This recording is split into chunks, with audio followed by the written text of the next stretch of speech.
Hello folks, Chris VK3AML with the regular Saturday night live stream. It being 9:28 p.m, I have a couple of minutes to fill you in with the explanation of what this is and how we work. Every Saturday night, 9:30 p.m, I run around about 90 minutes worth of pre-recorded material to try to revive the grand old art of amateur radio rag chewing, that is discussion. But I suppose the necessary catalyst for that is the provision of material that's worth discussing. So I've carried this tradition, I suppose, on from the work of the late VK3AML, Tony Sanderson, who used to have crossband discussions every Saturday night during the 1970s. And during the 80s and 90s, Dave VK3ASE ably carried on that tradition. Tonight, discussion of a holiday destination, I suppose you could call it, that not many people would think of, and that is New Zealand's SUB-ANTARCTIC islands. In the case of Australia, our SUB-ANTARCTIC islands are limited to Macquarie Island south of Tasmania, very windswept and barren, and Heard Island out in the southern Indian Ocean. But New Zealand possesses a couple of SUB-ANTARCTIC islands that are relatively large and forested, with a great variety of mammal, plant life, trees. Really fascinating area that Australians really aren't aware of, and that is Stewart Island, the Auckland Islands and Campbell Island. And this week I'll particularly concentrate on Stewart Island, which technically isn't sub-Antarctic, though it's south of the South Island of New Zealand, at 47 degrees south, much south of Hobart. And the Auckland Island archipelago is down at 50 degrees south, really gets the severe weather. And a couple of amateurs, including Roly Runciman, ZL1BQD, who's watching tonight, I hope, have actually been there and set up a ham DXpedition, which we'll see. It's now 9:30. I'll go on the air on 147.475 megahertz and we'll take it from there. Hello, this is VK3AML with the regular Saturday night test transmission. 90 minutes worth of pre-recorded material followed by, we hope, some discussion. I've got a slightly different audio setup on 475 tonight, so I hope we're not getting any distortion. We'll soon find out when we hear the replay. But tonight's theme will be generally the sub-Antarctic islands of New Zealand. Not everybody's idea of a holiday destination, but several DXpeditions have been there, including Roly Runciman ZL1BQD, operating as ZL9BQD back in 1988. There have been very few expeditions to the Auckland Islands since then, and the visit that Dave 3ASE, Mike VK7MJ and I made to Stewart Island in February 2019. After that, we'll see some expedition footage taken by scientists under the direction of Professor Chris Turney, formerly of the Climate Change and Earth Science Centre and the Carbon Cycle Facility at the University of New South Wales. He's now the Pro-Vice Chancellor for Research at the University of Technology in Sydney, Chris Turney. So hopefully this will all go quite well. But first I'd like to introduce you to one of the youngest amateurs active in Melbourne at the moment, and that is Tom VK3FTOM. He visited me on Thursday afternoon, and I had time for a good chat about amateur radio and his interests in it. It's interesting to get the young younger generation's ideas on amateur radio, which are a little bit different to the older generation with CW and sideband. So I'll hand it over to Tom VK3FTOM.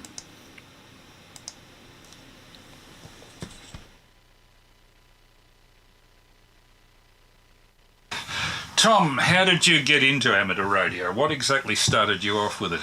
Combination of millions of things, Chris. I've always played with technology. I've known... I think unknowingly, Tony, 3CAT, might have been an influencing factor. I've always played with UHFCB and other such things. UHFCB? Yes, I know. What else have I played with before I was a licensed amateur? I had an interest in HF through some of the other commercial such methods. The father's been involved with four-wheel driving and all sorts of things, so I had an interest in satellite communications and all that sort of stuff. Okay. Influenced by him. And you developed this into not only that, but a hobby with your YouTube channel. Yeah, I do make videos of the sort of activities I get up to, mainly as a promotional thing, really. So show people that there is more than just sitting in a room and calling CQ. Yeah. Mostly the portable stuff that you get. Yeah. So how long have you been doing all of this? So, my memory is that back about 2016, a young bloke with his mother turned up at one of the field days at Chelsea by the Bay with Peter 3. Well, the correct answer, if I'm going off my certificate of proficiency, is 2017.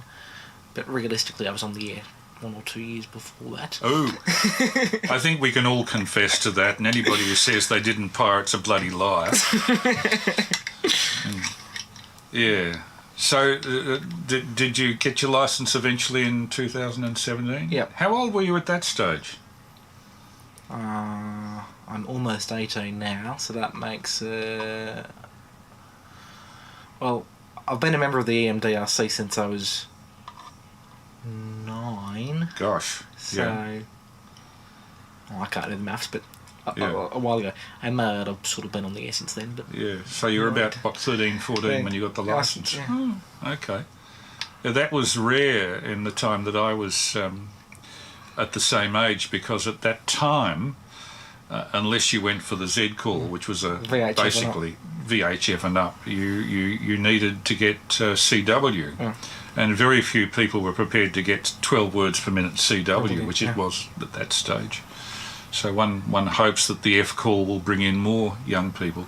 Did you actually come in from the CB side, or what? Not really. I played with it and I thought, well, this is cool, but no, not really. I got sort of an interest in, as I said, HF and other such things, and it was sort of hinted at, I would say. I knew people who were amateurs. I didn't know what amateur radio was, but right. So 3CAT is Tony, isn't it? Yeah. Yeah, he got you in. Well, didn't get me in, but I'd seen him operating amateur radio. From memory, he's got a KX3, and from memory, this would have been a million years ago. Yeah. When I say a million years ago, it was probably would have been 9. Yeah. Maybe 8, and we were up the high country, and he suggested that I sat there and had a tune around with him, and he went, "That's Europe, that's Japan, that's America." Yeah. I think that was on 20 metres, actually, looking back at it. But yeah. But to somebody who's in your generation, where these sort of things could be done by internet, if you really wanted to. Yeah, but is there a specific reason for radio? Is it more... Well, we were in the middle of nowhere, mate. There was no internet. Okay. There was no internet. It's all well and good to say, "Oh, there's internet." Not when you're up camping in the bush. There's not. Yeah. So it's partly the magic of radio, chance, the magic of chance, the magic of radio, and the cool side of, "Oh, look, I can communicate when no one else can." Yeah. Are you into constructing your own gear at all? Like, I see that this device you're holding, you actually constructed that from a kit. Yeah. To be quite frank, my skills are limited. We all start off with limited skills. I'd like to improve in that area, but to be quite frank, it's on the to-do list. My electronics knowledge is very much self-taught and a bit janky. I'd say my mechanical knowledge is much better than my electronic knowledge. Okay. But it's something I want to improve on. But you have managed to put this together with surface mount involved with it too, haven't you? With the advice of several others. What, using a toaster to put the surface mount gear on? Yes. I thought it might be. Yeah, interesting. So could you describe to us what this little device is here? It's a HF transceiver. This is your latest project? Well, project is a bit of a tough word because most of the difficult stuff's pre-done. Yeah. But it's called a USDX HF transceiver. You can get them pre-built by... Yeah, you can get them pre-built, but I chose not to. They're pre-built, they're about $200. Okay. It puts out, what, 5 watts of sideband or 5 watts on sideband, 2 watts of AM, and I'm pretty sure it does... I don't know what the FM power is, I'm assuming it's something similar. Okay. It's enough to get you on the air from the bush on HF. Yeah. Good. Any other plans at the moment with gear or whatever? With home brewing? I've got a couple of things I'd like to do, a couple of portable trips, but I don't know whether that'll happen in the near future. I'd like to try and do some more island activating, but that comes down to cost, which I don't really have the money for. Yeah.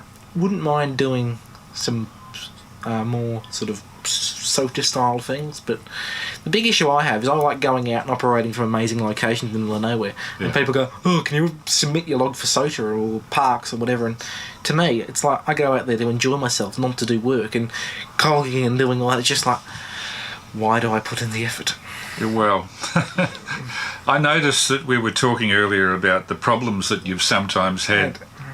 For example, going to places and operating radio and then explaining to the authorities what you're doing exactly. Yeah.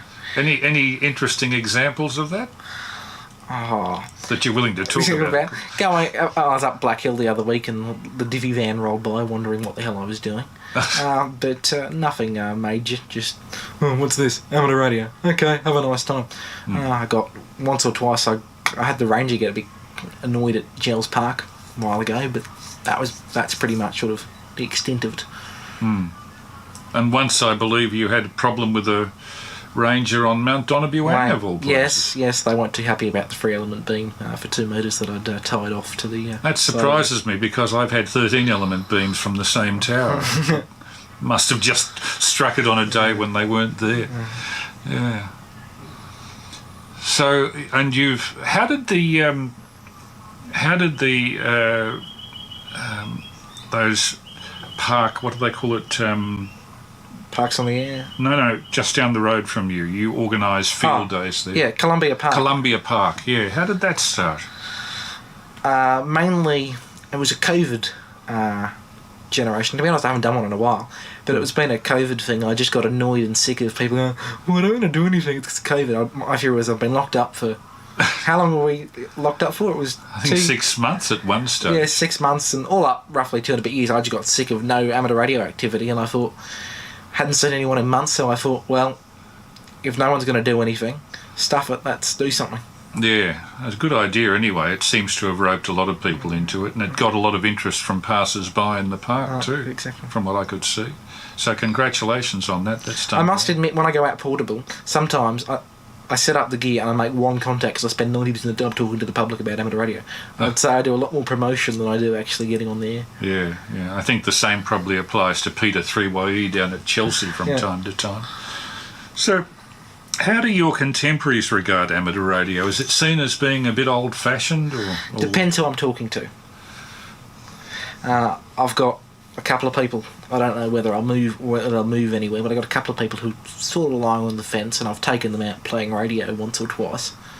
But I don't know whether they'll ever get the tickets, but I've taken them out and I've shown them how to throw up antennas and let them work people under my supervision. Yeah. I remember as a young bloke about your age, the neighbours used to get rather interested in the fact that there was a boy next door who spent most of his time climbing trees and, of course, stringing wires between them. And untangling the wire from the tree was what I seemed to be doing most weekends. Right. But at that stage, with no internet, of course, there was no competing systems to provide you with communication out of the family. An interesting observation. There seemed to be a big correlation between people who were only children in a family, like no brothers or sisters, and amateur radio. I mean, it applies to me, applied to Tony Sanderson, 3AML, they were both only children. And I think it comes, in some cases, from kids who just want to communicate with people of like mind outside of the family circle. Was that part of the thing as well? Yeah. Oh, somewhat. Yeah, I've certainly found, to be honest, I've been through some, I don't want to go into details, but I've been into some rough patches. And I reckon amateur radio has certainly been a good outlet to go and... Well, that's good. Just to go and, not so much the getting on the air aspect, but the people I've met. You know? Yep. As the social subculture. The social subculture, and being able to ask people who have had, let's just put it nicely, some life advice. Yeah. From people that have seen lots of stuff. Yeah. A good example of that would be Peter, VK3PJC. Oh my God, he has saved my bacon more than once. Really? That's good. I think I can refer to Elmers in my past, like the late Ivor Morgan, 3DH, who, for example, when I was in my early teens, I would go around with a billy cart during hard rubbish collections, loading up anything that looked interesting that I could adapt into something that would work, mantle radios or whatever. And Ivor Morgan was a local amateur, and he came out as I was going through his rubbish pile on the nature strip. Some interesting stuff too, pickups and valves and that sort of thing. And I thought he was going to cop me for what I was doing. Instead he said, "Have you seen the garage? There's a lot more there. You're welcome to that." And that was the start of a very good friendship over a 15-year period until the old bloke died. So do you do any hard rubbish digging or anything of that? Skip diving or? I skip... Well, I wouldn't say I skip dive, but I certainly go through and find bits, mainly from sources that... for lack of a better term, illegal, because the bit that concerns me about diving through hard rubbish is the fact that some councils don't particularly like it and claim it's illegal. So I would say mainly what I do is find out where the junk is and who has the junk and who's getting rid of the junk, and take the junk. Yes, well, it's not just a matter of taking the junk. I've found that the catch to this is if you go to the front door and ask the people... and they're prepared to give it to you, it becomes a gift rather than taking it from their collection. So if you ask for it, no problem. So what are plans now? Any field days planned or anything like that? I want to. I might plan something. The only two things that concern me at the moment is the fact we're in the middle of winter and the weather. I don't want to drag a whole bunch of people out only to get completely soaked through, even though the last expedition I did, because I do a fair amount of portable operating solo, the last expedition I did, oh my God, good thing I had some gear in a dry bag, otherwise it would have been a write-off of some gear. Yeah. You went up to Little Desert or something, didn't you, at one stage? Oh, that was Queen's birthday weekend. Not of the point of view of going amateur radio, not the Land Cruiser Club, but I did end up playing radio from up there. Yeah. What did actually get interesting there was because where we were camped was near Francis on the SAA border.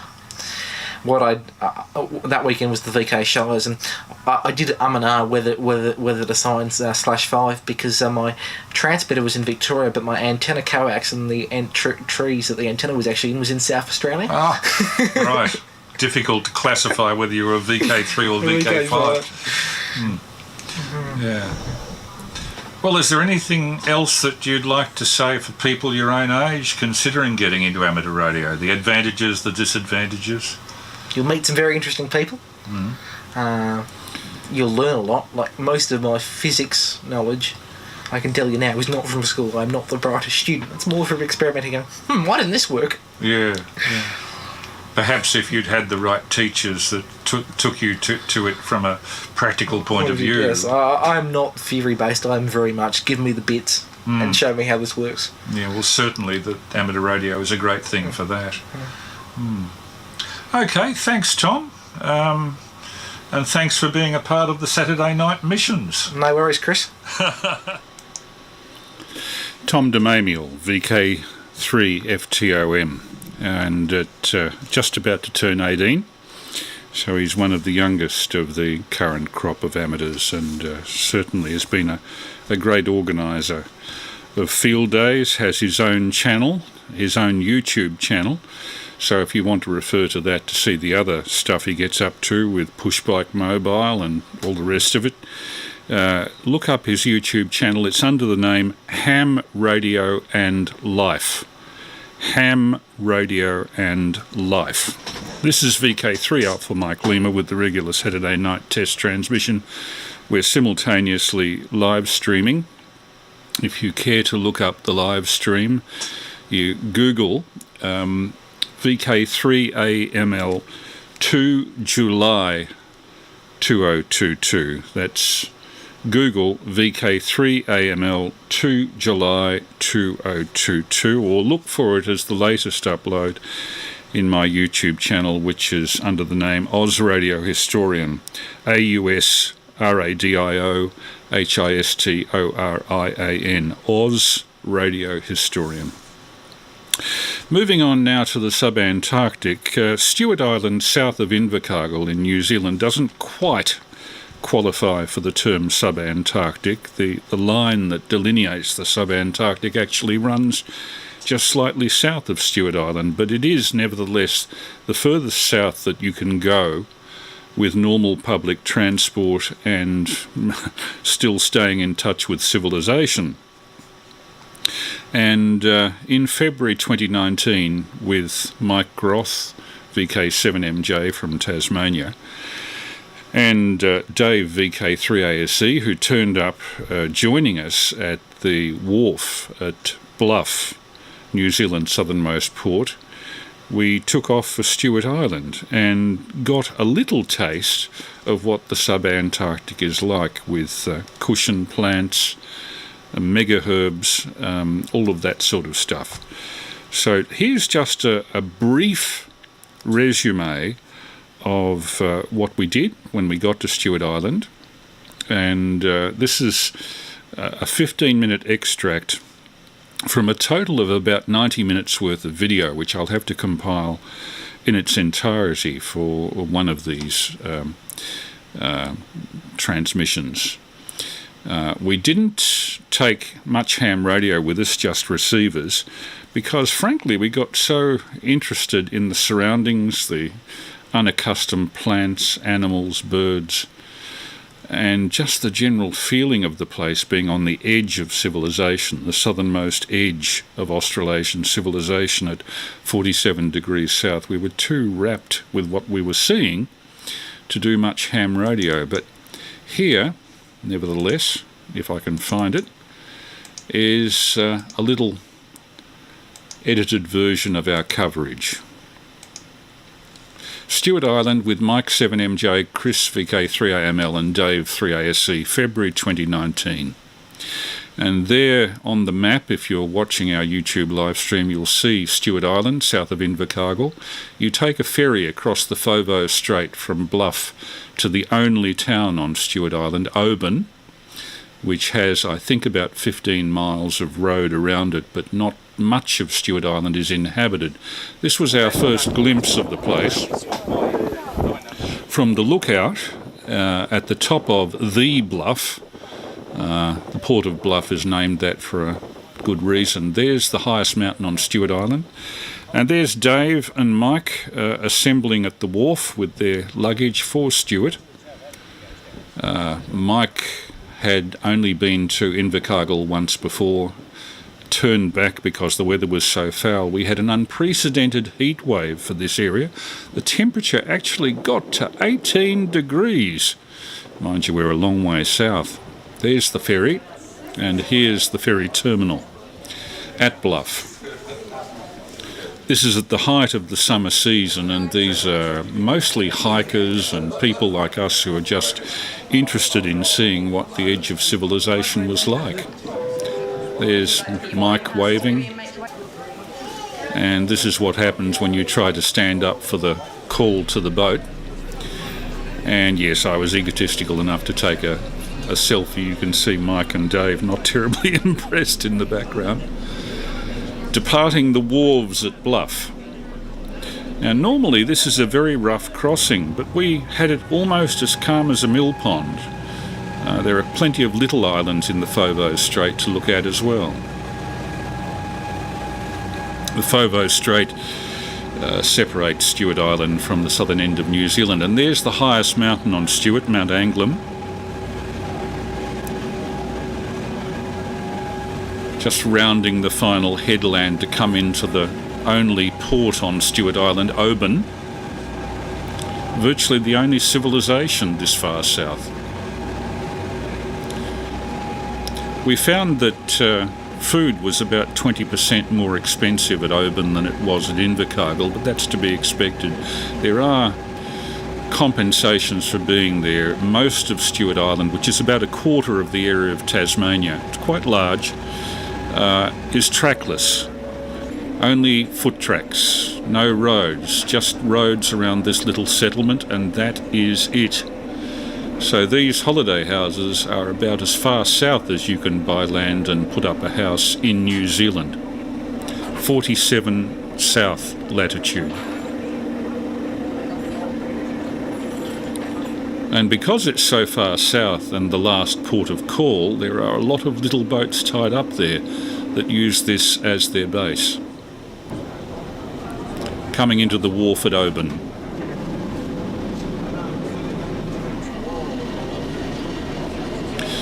In those big tank-like containers in the corner there was our luggage, which gets craned onto the wharf.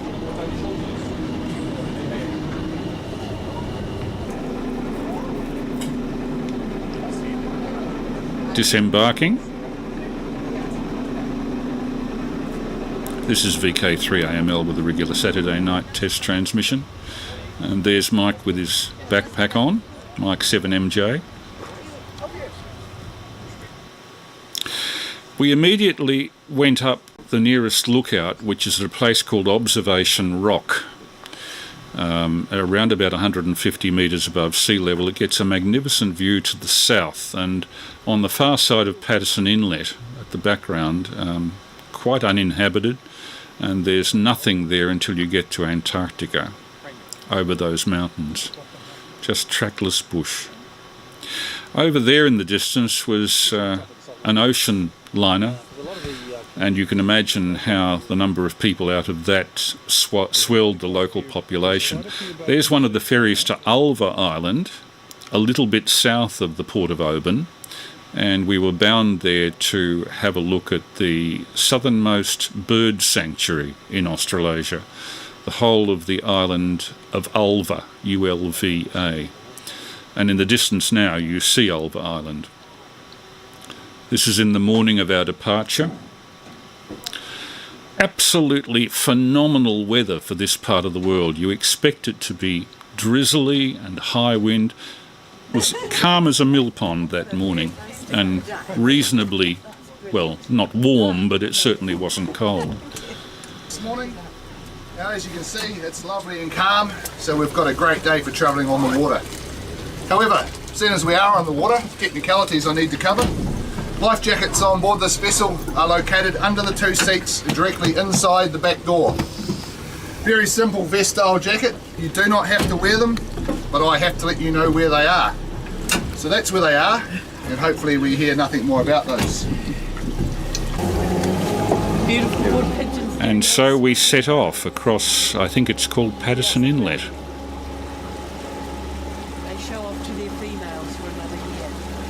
It's only a trip of about 2 or 3 kilometres, and this is coming into Ulva Island. The old Ulva Island post office is that building on the right. It's now been sold into private ownership as a private dwelling. Great if you like the isolation of the southernmost house, almost the southernmost house in New Zealand. We were taken on a tour by a Maori guide, Ulva, same name as the island, and she showed us the natural history wonders of this area, and it certainly is very different to any bush you'd find in Australia. Wetter, colder. That's the Stewart Island pigeon, an endemic.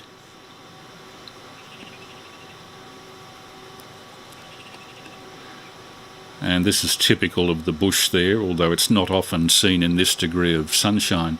The Stewart Island robin. And the mosses were growing so prolifically, I took quite a few close shots of them. That's a megaherb. They're typically found on Macquarie Island or Auckland Island further to the south, but the northernmost part of their range is this sort of Stewart Island area.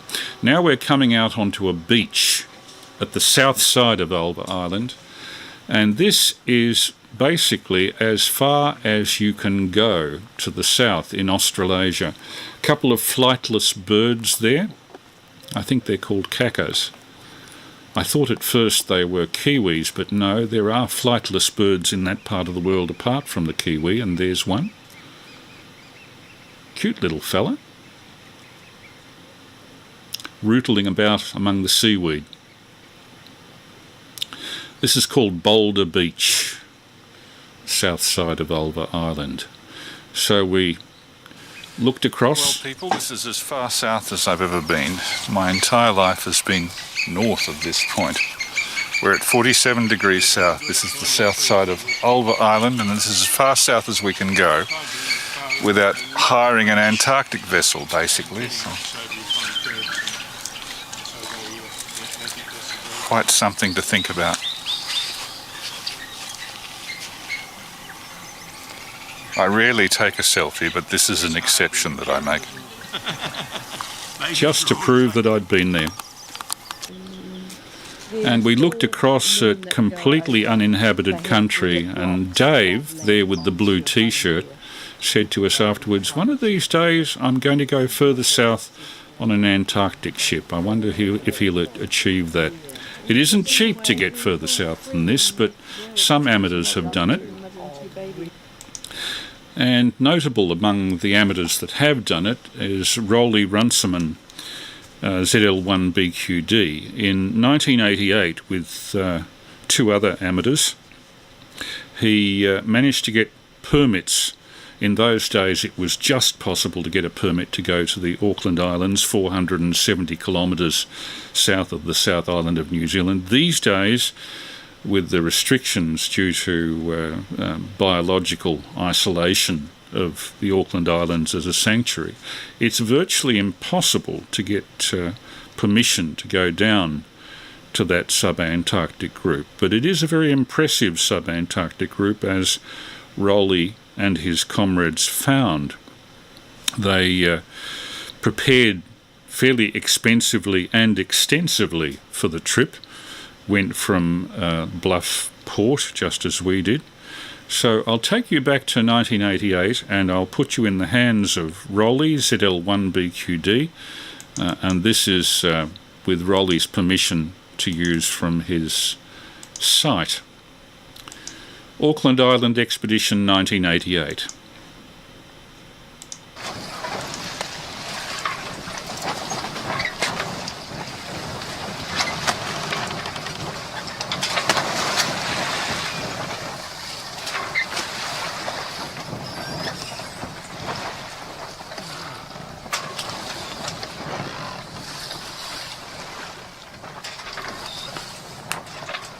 The Auckland Islands are south of New Zealand by approximately 470 kilometres. That's about 300 miles for our US friends. And they're listed on the DXCC countries list as New Zealand sub-Antarctic islands. The logistics for such a trip are horrendous. Food and provisions have to be purchased and stored and waterproof, and rat-proof containers. Ron and Wayne discuss how best to pack the provisions and make sure we have sufficient in case of unforeseen circumstances. The Auckland Islands are a UNESCO World Heritage Site, so everything has to be done to protect its quite fragile ecology. You may remember Ron and I were shipwrecked on a previous DXpedition to the Kerry-Jayne Islands, so we were very conscious of any safety issues and the need for adequate provisions. The scientific crew were also involved in stowing our provisions and made sure that everything was watertight and took up the minimum of space. We are on a very small boat after all.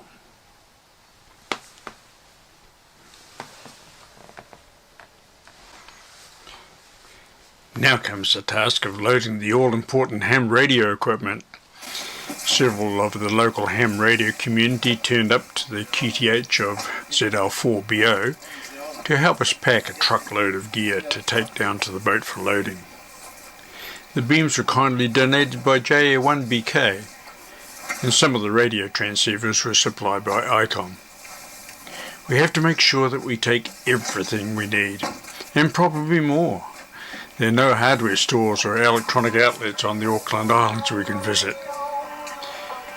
We knew there were at least 2 huts we could use on Enderby Island, but we had no idea what condition they were in, so we made sure we took tents with us as well.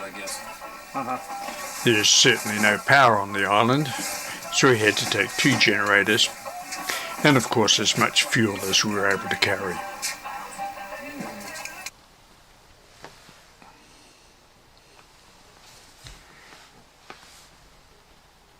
Then came the task of loading the boat ready for the 36-hour trip from New Zealand to the Auckland Islands.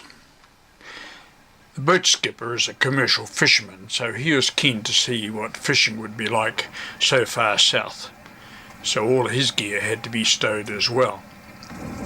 Now there's not much room on the Savannah for 3 ham radio operators, 3 scientists and 2 crew members. However, the job was soon done, and we bid farewell to New Zealand from Bluff, which is the southernmost port in mainland New Zealand.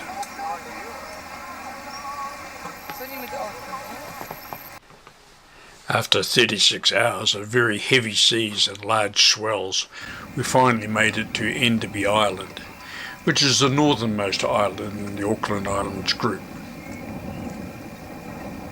And so we've got our first glimpse of what was to become our home for the next 10 days. It was good to see those huts standing in what appeared to be good order. Fortunately, we had a nice shallow beach to land at, on an otherwise very rugged island surrounded entirely by cliffs.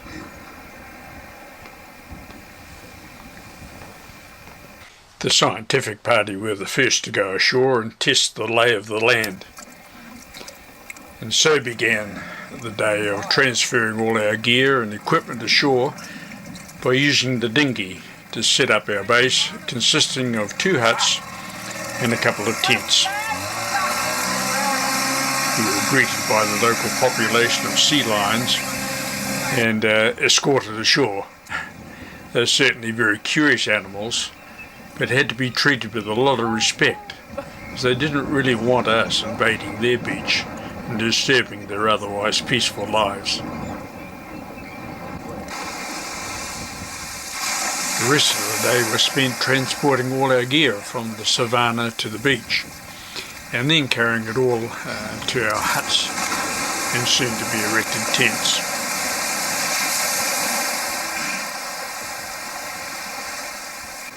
All of this was under the watchful eye of the sea lions, who were more than ready to defend their territory should they had thought it was necessary.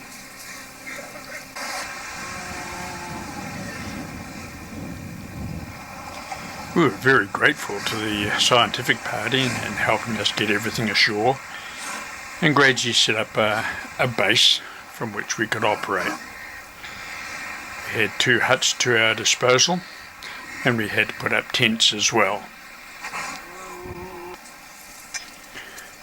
While Ron and the scientific party were busy getting the tents erected and the huts somewhat livable, Wayne and Roly constructed the tri-band antennas. We had 3 tri-band antennas, one 80-metre dipole, one 160-metre dipole. The dipoles weren't very high. They were slung up into the rata trees, but they did a very, very good job for us nonetheless. Finally came the time to raise the antennas. This is a classic example, isn't it, of 5 guys with 6 opinions as to how to raise one antenna.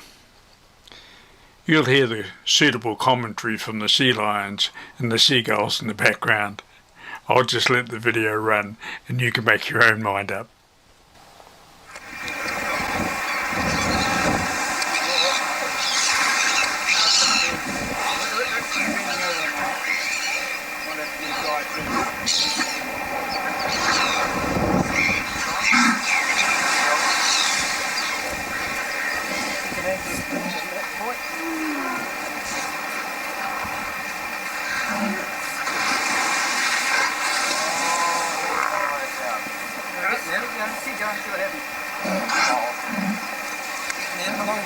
Once it gets there. Okay, wait.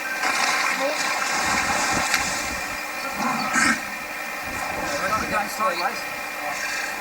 How do you get it right? Sorry? You wait on it. Oh, yep. Once I'm on the back side, once you get it, you go around there, right?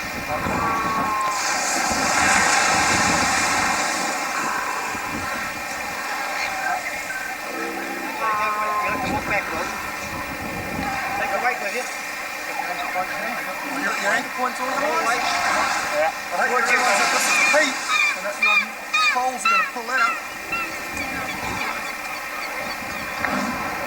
A little bit more rolling. No, you're going to lose it. Get your anchor point to it first and adjust it. Okay. Back this way, right. Did it? Yeah, that's right. Wow, I thought I was going to use this anchor point. It's pretty unstable. It's been here over 150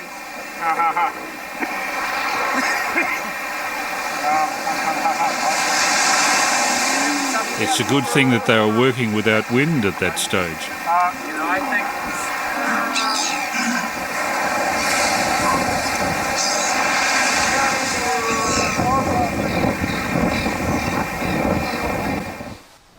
And so it's time to see if our hard work paid off. Ron was first up with a little bit of CW. Let's listen in as he deals with a little bit of a pileup.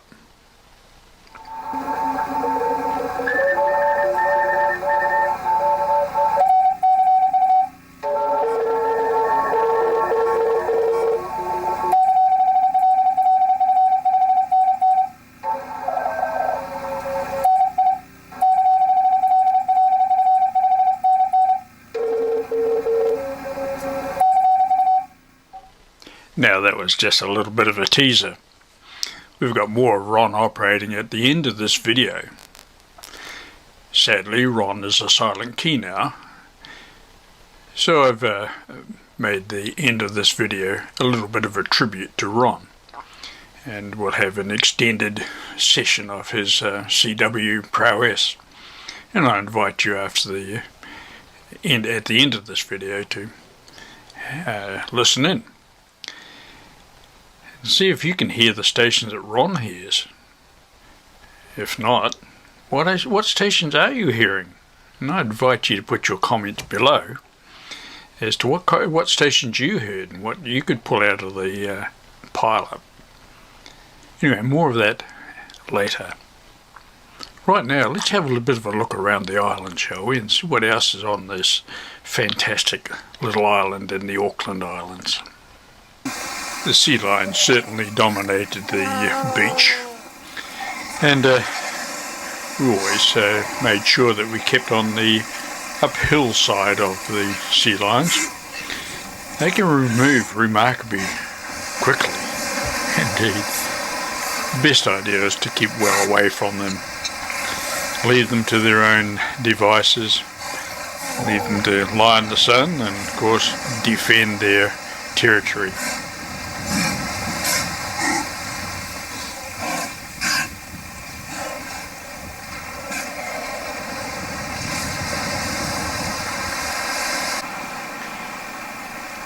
The emperor penguins were quite prevalent on the island.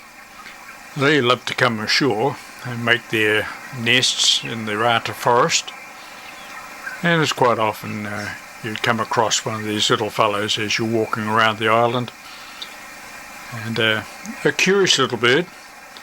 I'm quite happy for you to approach them, but get too close and they'll run off back into the forest looking for their home.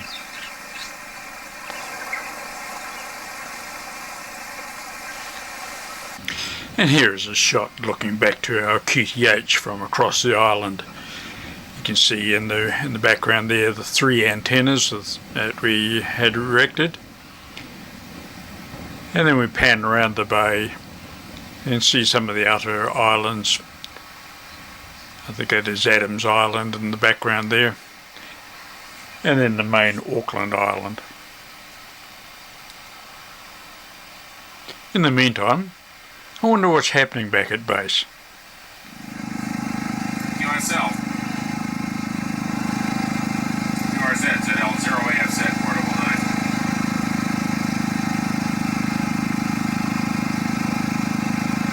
ZL0AF set, portable ZL9, QRZ.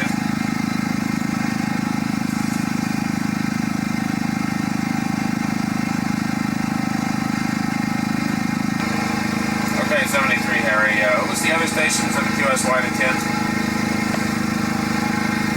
Okay, ZL1 Bravo, Whiskey Kilo. Where would you like?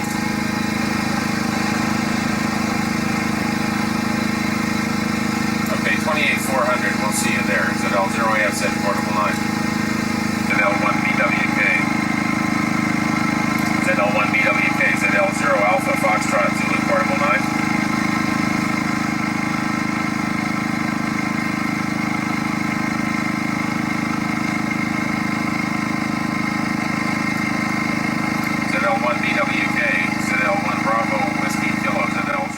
Well, that was Wayne trying to get a bit of a pile-up going on 10 metres.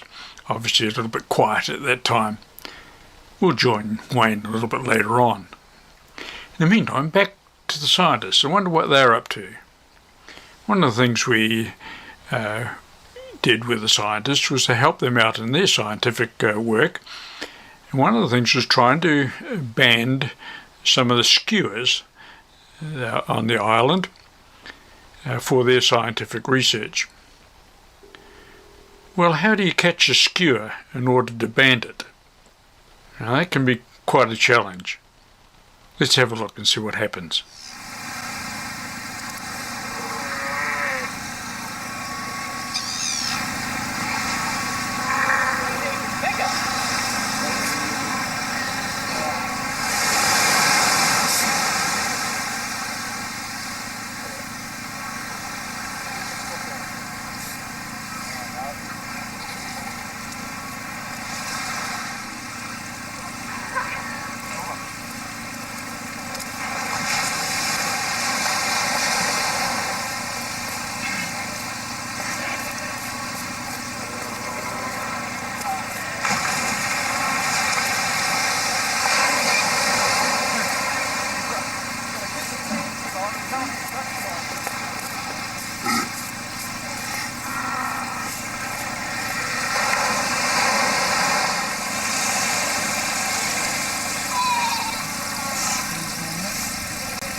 Well, that's how it's done.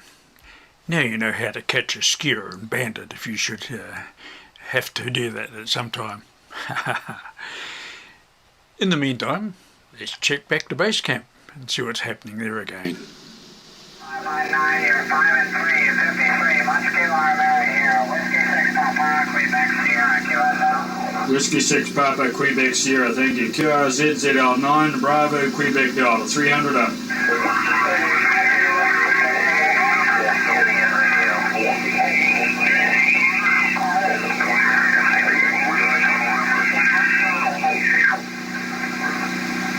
Okay, listening 305, listening 305 again.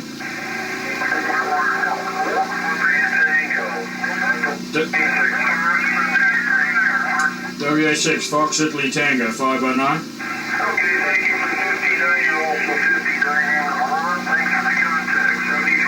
73, QRZZL9, Bravo, Quebec Delta, 300, 305. Okay, 5 whiskey, 509. Okay, KA5 whiskey, 509. QRZZL9, Bravo, Quebec Delta.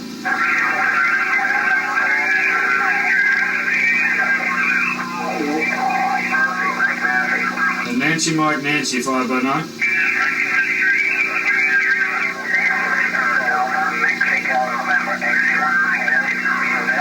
XE1 Mike and Nancy, 509. QSL?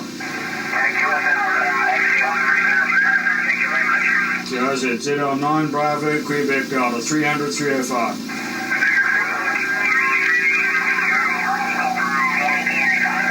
The W5YU, hi Otto, you're 509.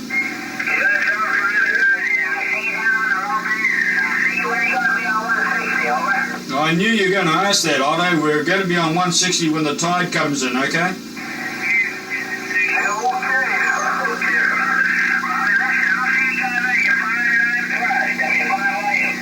Okay, 73 is 1100, 1130 Zulu, okay? 73, QRZ Delta. Zulu Lima 9, Bravo, Quebec Delta, QRZ Japan.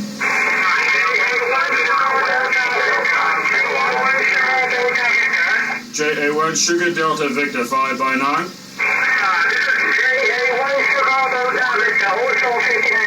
QSL QRZ Zulu Lima 9, Bravo, Quebec Delta. Whiskey Lima Kilowatt 5x9.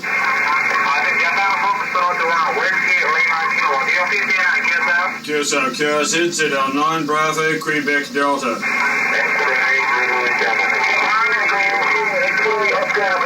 Japan Echo 4, X-Ray Oscar November 5 and 9.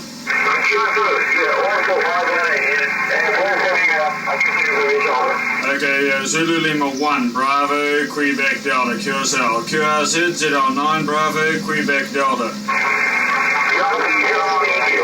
Yankee Germany Kilo 5x9. And this is what happens when you go to the SUB-ANTARCTIC Islands and have a pile-up. QRP, what is your QRP power? How much power, over? Yeah, 4 watts, congratulations, very good indeed. QRZ, Zulu Lima 9, Bravo, Quebec Delta, Japan.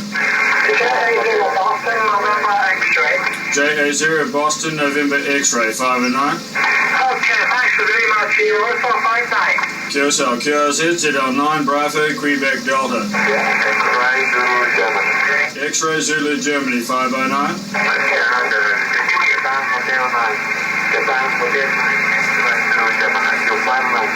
Japan Hotel 9, X-Ray Zulu Germany, thank you. QRZ. QRZ, ZL9, Bravo, Quebec Delta.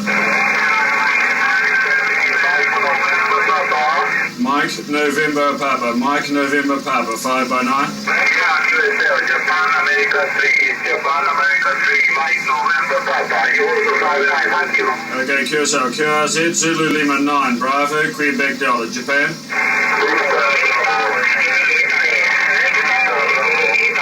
Okay, Whiskey Italy, 5 by 9.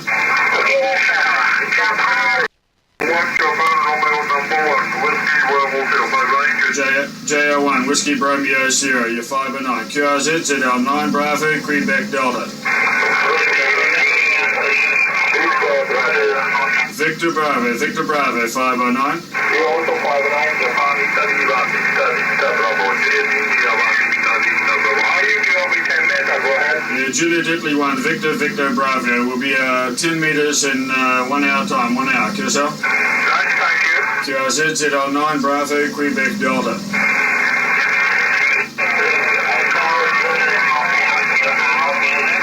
Okay, Echo Zulu Foxtrot, QRP, 5555, 55. Yeah, this is Echo Zulu Hotel. Juliet Romeo, Echo Zulu Hotel. QR 05 9. Japan Radio 3, Echo Zulu Hotel, QRP. Thank you. What QRP power? What is your power, over? Well, like all good things, our trip to the Auckland Island comes to an end.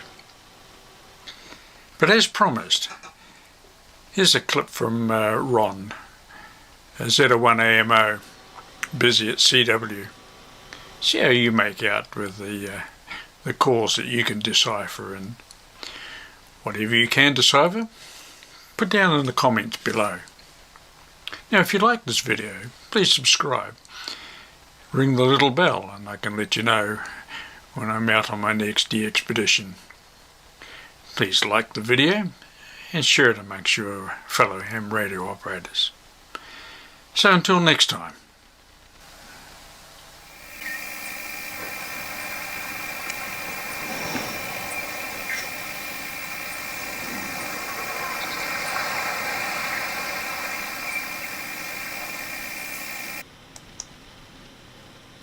From Roly Runciman, ZL1BQD, and thank you very much for that, Roly. Very much appreciated that. I had some correspondence with him only yesterday, and he says, feel free to use any of the ZL9BQD DXpedition to the Auckland Islands. Sadly, ZL9AMO Ron is now silent key.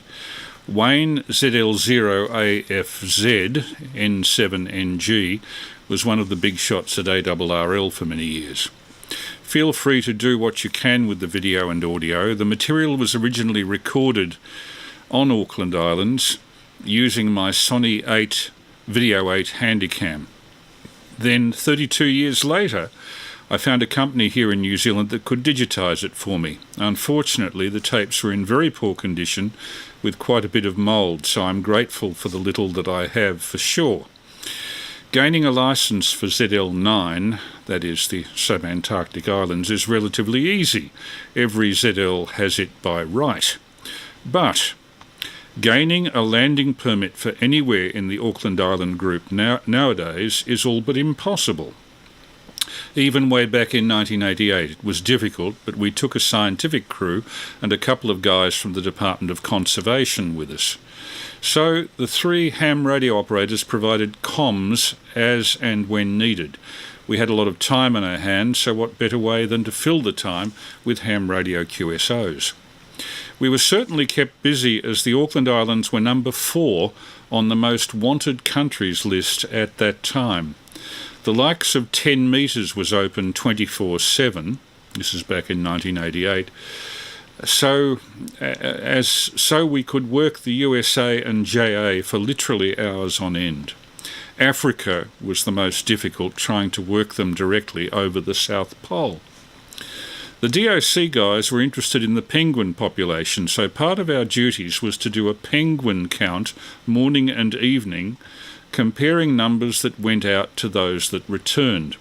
Banding skewers was also a lot of fun, best left to those who knew what they were doing.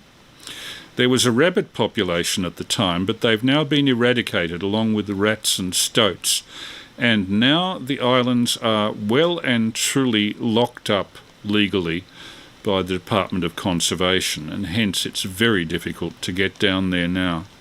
The permits are virtually unobtainable. Then Roly says, cheers for now, and I'll endeavour to join you on your live stream, and I'll check a little later, Roly, but thank you very much for the use of that. Another aspect of the Auckland Islands, and perhaps giving you a greater and broader view of the geography of the area, because so few Australians even know that the Auckland Island archipelago exists, is given by a group that was led by Professor Chris Turney of the University of New South Wales on 2 successive expeditions, one on the Tchaikovsky in 2013 and another on the 50-foot yacht, the Tiama, in 2014. There are a group of students with them, some academics, Jonathan Palmer, Matt Lipsome, and Kerry-Jayne Wilson doing ornithology, Dr. Richard Jones on the core samples that they took, and Graham Clark, many others. But they took probably the most comprehensive video survey of the Auckland Islands scientifically, geographically, and in terms of visual impact of any group that's ever gone down there. So I'll take this opportunity to get a little bit off the ham radio mainstream to show you the Auckland Island expedition of the University of New South Wales from their very interesting YouTube website called Intrepid Science. I've had to do a lot of work on the audio from this to bring it up to transmitting spec. Also, the video, in some cases they have compilations of what they did in only standard definition, but certain parts were uploaded in 1080p. So I've assembled the best video I can from what they took. And here it is. Auckland Islands 2013 and 2014. The Auckland Islands are about halfway between Stewart Island and our possession, Macquarie Island, about 450 kilometres south of Stewart Island. Campbell Island's also in that region, but we're not going to cover them so much this time. And the Auckland Islands are quite big, some 15 kilometres from east to west and 50 kilometres from north to south. So they're a considerably larger landmass than Macquarie Island or indeed Heard Island. Hi, it's Intrepid Science here. We're at the southern end of the mainland of New Zealand. We've spent the day at Invercargill, where we've been continuing our preparations for the Australasian Antarctic expedition. We've spent the day with the Mayor of Invercargill, Tim Shadbolt, and also the Department of Conservation, where we've been sorting out permits for sub-Antarctic islands. Everyone's been incredibly kind and really supportive, and it looks really good. So we thought at the end of the day, we'd come down to Bluff, which looks like it's going to be the main base of operations for the vessel, the Tchaikovsky. We'll be heading out from here, somewhere beyond my shoulder, way beyond Stewart Island, to the Southern Ocean and Antarctica. Hopefully, it'll be a little calmer than it is today. It's Monday, the 10th of November 2014. A small team of us are headed to the sub-Antarctic islands on the Tiama, and the trip's been brought forward. There's a bad weather front coming in, and we're hoping to get to the island in reasonably calm conditions, but we'll see. 5 of us headed out from the University of New South Wales in Sydney in early November 2014. Our destination? Bluff, near the southern New Zealand city of Invercargill. The aim of the expedition was to head south on the 50-foot yacht the Tiama, and building on the scientific advances of the Australasian Antarctic Expedition 2013-14, look to recover ancient peat, lake and tree remains, to explore the changing climate and environment of the New Zealand sub-Antarctic islands Campbell and Auckland. These biological hotspots straddle 50 to 52 degrees south across the wild Southern Ocean, providing a precious opportunity to extend historical records back tens of thousands of years.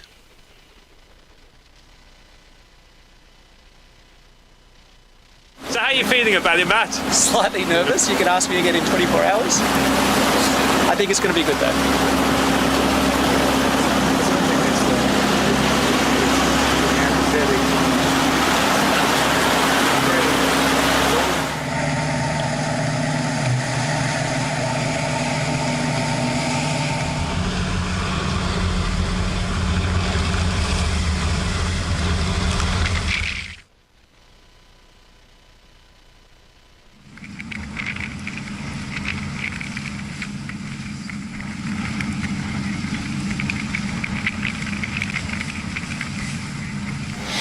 We've just arrived in Ross Harbour, Auckland Island, aboard the Tiama. We've been sailing for 2 days and have just arrived.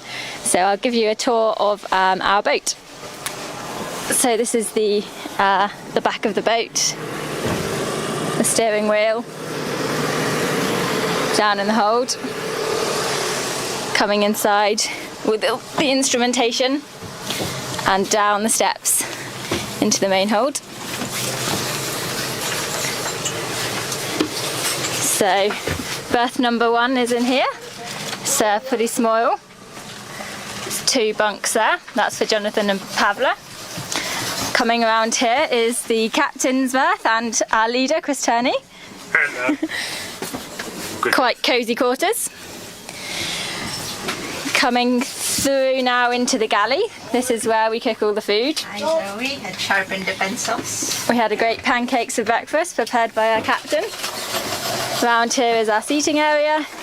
How are you doing, Matt? Pretty good. Better than yesterday, that's for sure. This is Matt's sleeping area. Also quite tight. This is my sleeping area and the other crew, Carly. Our bathroom, very glamorous. And our captain. Say hi, Hank. Hello.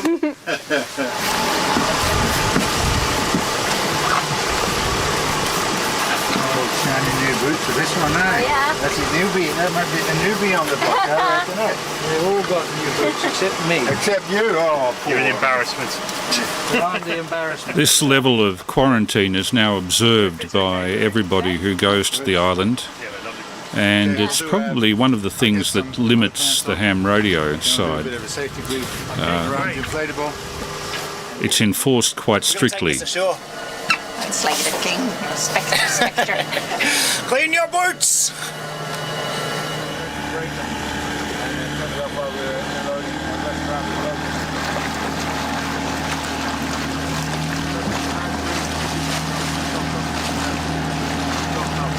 Here we are in Auckland Island, and one of the key concerns with conserving the biota on the islands is to manage any threats by recently introduced plants, and Department of Conservation and other people are not sure whether this Olaria species is a recent introduction or not.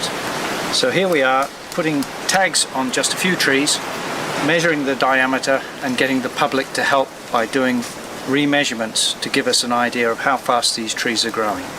This one's even fatter than me.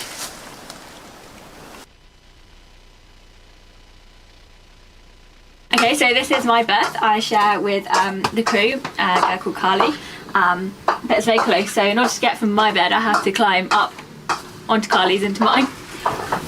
We've got lots of handles for use when it's rocky. So this is where I sleep.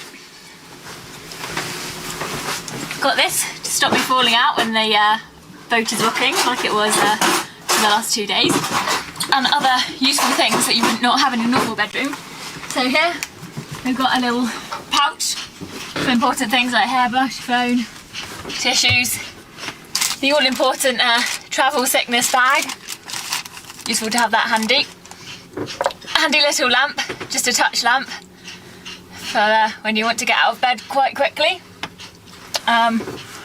It's pretty cramped in here, so you don't want to sit up very fast. Fan for when you're feeling a bit seasick. Getting out is even trickier than getting in. So if you want to not wake up your roommate, I have to do a bit of a Tarzan swing out. Yes, you've done a bit of sailing. Now this all looked very easy when the boat was still, but when it's moving, pretty much impossible. Mount Eden and Cloudy Peak. The following day, Matt and I headed off to climb the steep slopes of Lorry Harbour to try and reach Mount Eden and Cloudy Peak in our search for an ancient tree line eroding out from the peat. Hey Chris, how you feeling? I'm absolutely whacked. What have we been doing? Like 2 hours? We've only climbed 200 metres. I've never seen bush like it. It's thick and tough, but it's beautiful, isn't it? It is gorgeous. We've been very lucky with weather. The rain's threatening, but we're so close. I can see the top here, but it seemed like that for the last hour. Yeah. No, we've been crawling on our stomachs, really. Ah, fantastic. 50 metres up to the next rock scree, and then we're hoping the vegetation will open up a little bit. That's it. And then we've got a clean run on Cloudy Peak, and we hopefully get some samples and back down to a boat tonight. But the weather's not looking too hot at the moment. Anyway, fingers crossed. Wish us luck. Well, it's 5 hours since we left the Tiama, about 3 hours since we made that film, and Matt and I made it to the top. We're just below Mount Eden, on top of Auckland Island. We're around 400 metres above sea level, and Matt and I have come up to this old bog surface, and eroding out from the peat are these ancient trees, about 100 metres above the current tree line. It seems to signify that sometime in the past it was either warmer and or sunnier. So we're going to take the samples back to the lab, carbon date them and work out when precisely this actually happened. I think Matt and I are just relieved we've actually got something after a long hard tramp.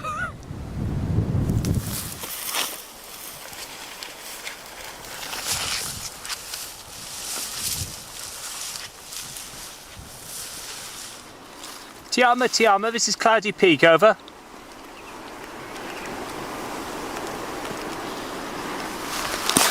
They're ignoring us, Matt. Cloudy Peak, this is Tiama, go ahead, over. Hello Tiama, we're just coming down from the bush, or trying to. I think we're getting hopelessly lost. Matt's got the orange shirt on. Is it possible just to see where he is and give us some guidance where that slip is, over? Chris, this is Jonathan. We can see you on the hill, and as best as we can estimate, you're virtually straight above the big slip. That is gorgeous news. Thank you very much. I hope there's a cup of tea waiting for us when we get back. Over. Yeah, we certainly have something perhaps even a little stronger. Enderby Island. We're at Enderby Island on the north end of the Auckland Islands and about to land on Sandy Bay and go across to the other side of the island to see some glacial till, as at the end of the last ice age this whole harbour was potentially filled with ice. We're about to land now with sea lions on the bay, so hopefully we'll get there safely.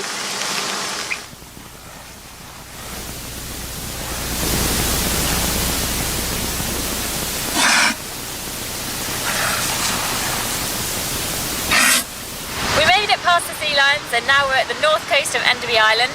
Next to me there's some sediments from a glacial lake, and to my left some boulders of rubble from a period of previous glacial advance. We've taken samples today to get a handle on how old these samples are and what the environmental history was like when they were laid down. We're back.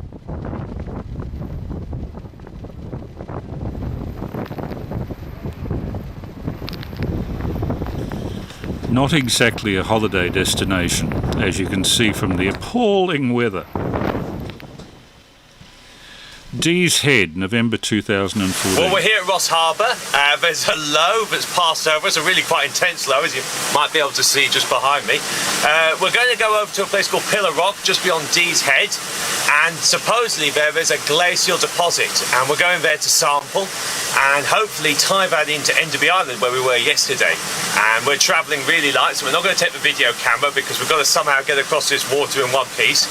So Zoe's hopefully going to film us getting there onshore dry. And Matt here is full of confidence, aren't you, Matt? It'll be fine.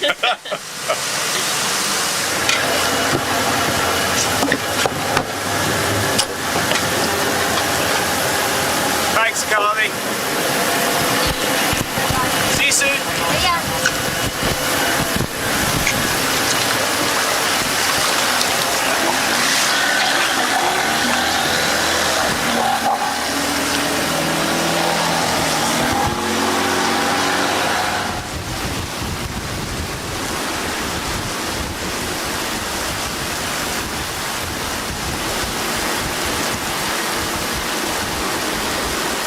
The hazards of science. We made it to the shore mostly dry, and after several hours found the site we were looking for, perched on top of the cliffs.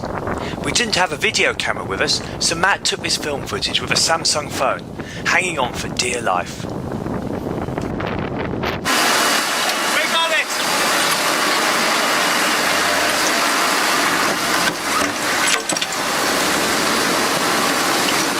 We got right up to the top of Dee's Head and we got the sample. It's an amazing spot, towering above the cliffs. It's the edge of a known world, but we've got some great samples. 5 metres worth of glacial till. God, whatever ice sheet or glacier laid that down, it must have been enormous. And we've got the samples, we can date it. It's It's been brilliant, but we were meant to be back at lunchtime, wasn't it, 5 o'clock?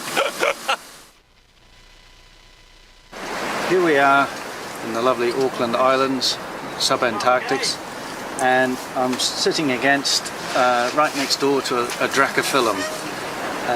This tree species we're hoping will help us provide an answer about what the past climate has been like.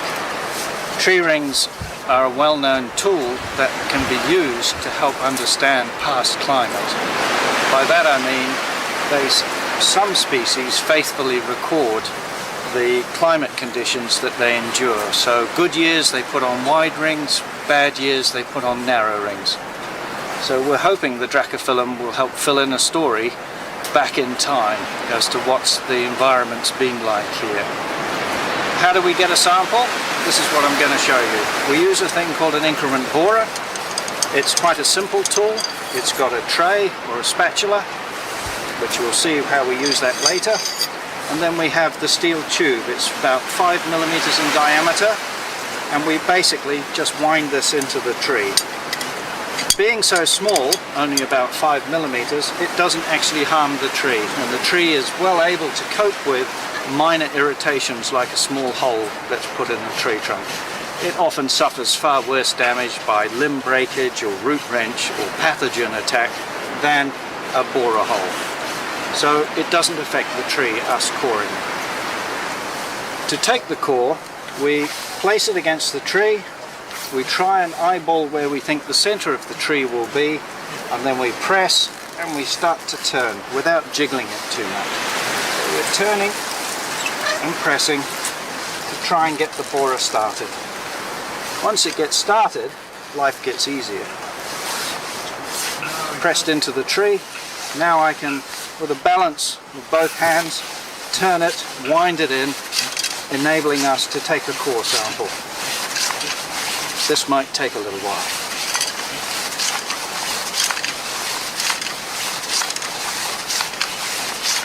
Once we've gone in where we think the center of the tree might be, we stop and we sometimes check,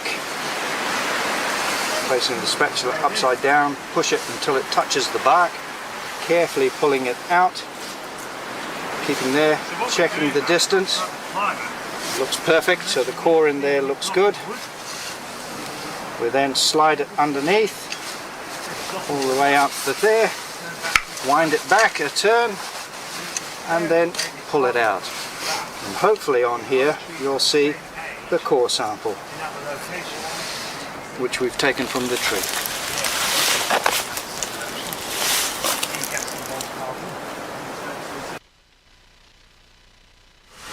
Just going down the east coast of Auckland Island, looking in the different fjords. We're coming into Hanfield Inlet, and we're looking for evidence of former glaciation. So we're hugging the coast very slowly, looking for relics of where ice might have been in the past. Just out front, it looks like we've got some hanging valleys. Looks pretty spectacular, actually.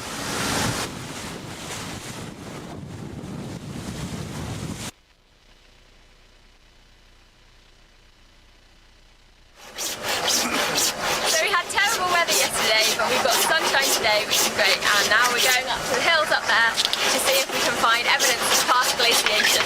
It's going to be a bit of a hike to get there, but hopefully we'll make it okay. The guys are just getting some of the gear ready now, and soon we'll be underway to see if we can get up there. Well, after about 3 hours, we finally made it to the top of Coleridge Bay. We're in a former Corrie Glacier and we're surrounded by a moraine from when the ice was here 10-15,000 years or so ago. We just don't know, and that's the whole point of why we're here. We're going to drop something which we call, rather wonderfully, a fat Russian. It's a 1 meter long barrel. It's got a half chamber, and basically with my fantastic assistants, Jonathan and Matt, we're going to drop it down, see as far as we can get, and then when we hit bottom, rotate it, and it will capture the sediments in the chamber. And then we'll just very casually bring it back up to the surface in the pouring rain, and we'll have the sediments which we can take back to the lab. So, shall we give it a go? Sorted. Excellent. So we're going to keep it straight. Push down. 1, 2, 3.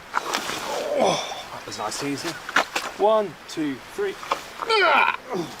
That was up again. Okay. 1, 2, 3. That's great. Ready? 1, 2. Oh, brilliant. Brilliant. Oh, that's awesome.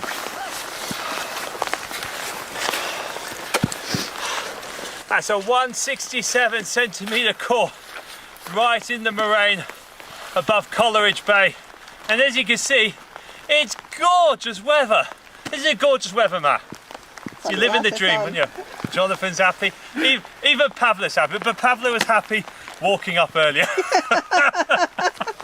We're in Carnley Harbour. We're actually hoping to leave the Auckland Islands last night and head down to the Campbell Islands. Forecast showed heavy winds, 40 knots for the next 2 days. We decided to stay and take the opportunity to visit 3 other sites. One at a Langan clearing to measure the growth rate of rata. 2 in Musgrave Harbour to take some core sediments. And 3, hopefully, tomorrow night to launch the drone and take some aerial photography. We'll see how it goes.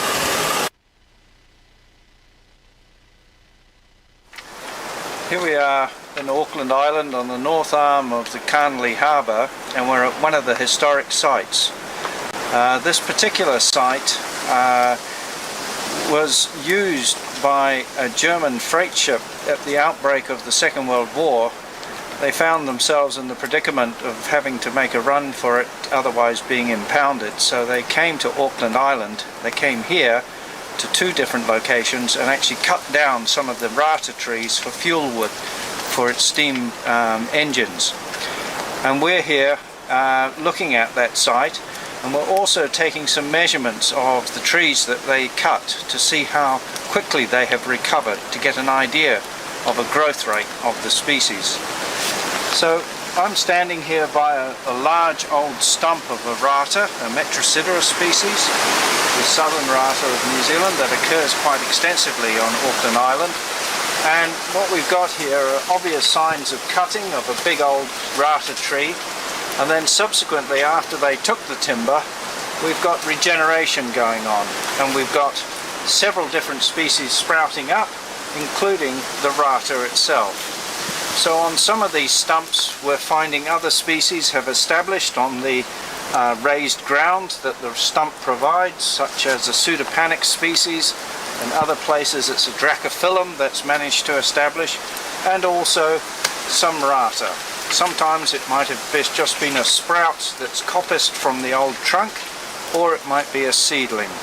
More often than not we think it's a seedling that's established on the stump, and it's now taking back over this site. We're going along using a diameter tape. We're not doing anything else than just measuring the diameter of these rata. We know that the stumps were cut at the end of 1939, so all this regeneration has happened since then. And this gives us an idea that in the last 70 odd years how much growth has occurred with the rata. And we're going to use that to have an understanding of how fast this species can grow. I'll just interrupt there to say this is VK3AML with the regular Saturday night test transmission. There'll be another 19 minutes of this, so at about 10 past 11 we'll open up for a QSO.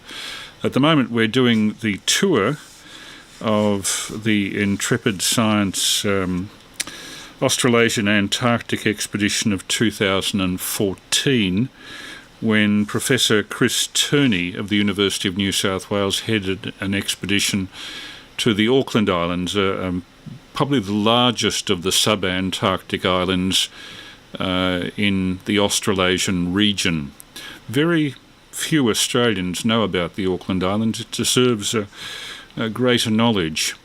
So here, Musgrave Harbour, part of an old volcanic caldera, now flooded by the sea. There'll be some more scientific explorations, and it's interesting to get this science aspect of exactly why we go to these godforsaken places at the end of the world, apart from operating ham radio. Musgrave Harbour, November 2014.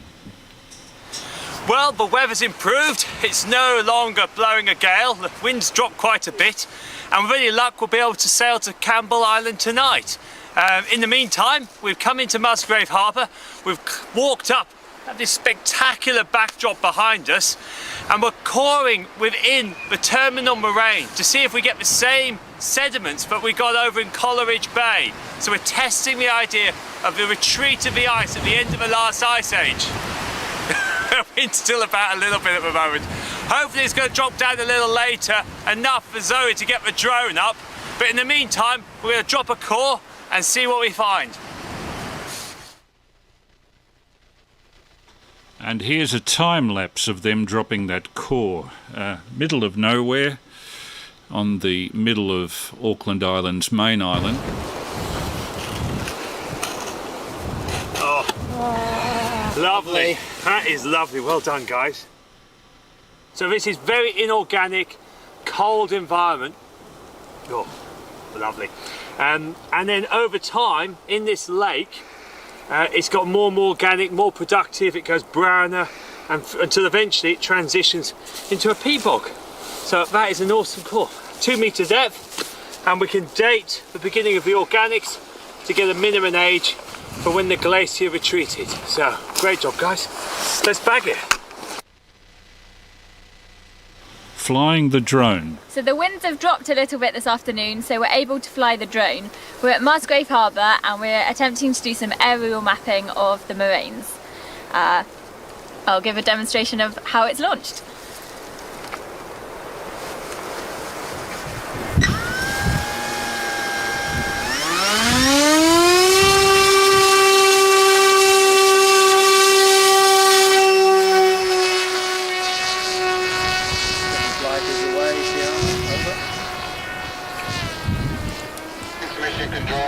So this particular drone works on the basis of GPS waypoints that you mark on the computer. So whilst it's in flight, there's actually very little flying that you have to do. It's all pre-programmed before you actually fly. So all I'm doing at the moment is just keeping an eye on it and making sure that it's not getting into any difficulty.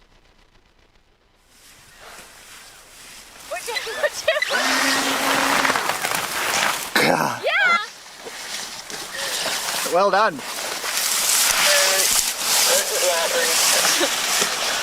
What do you think? Let's just check it's all right. Past glaciation. Well, we're in Carney Harbour at the southern end of the Auckland Islands at around 50 degrees south. As you can tell, it's blowing a bit of a gale at the moment. It's the first day of summer, the 1st of December, and we've actually got snow on the high ground behind us. We're moored up in an old volcano, a flooded caldera, but behind me is evidence of glaciation. There's a terrace just behind, and at the head of the valley is the remnants of a corrie, a former glacier, and you can see a ridge of rubble, or a moraine as we call it, which probably formed around 15,000 years or so ago.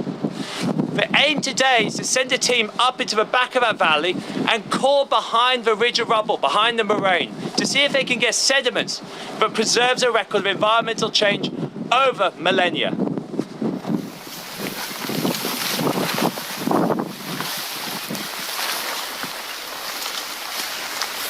Trekking to the moraine.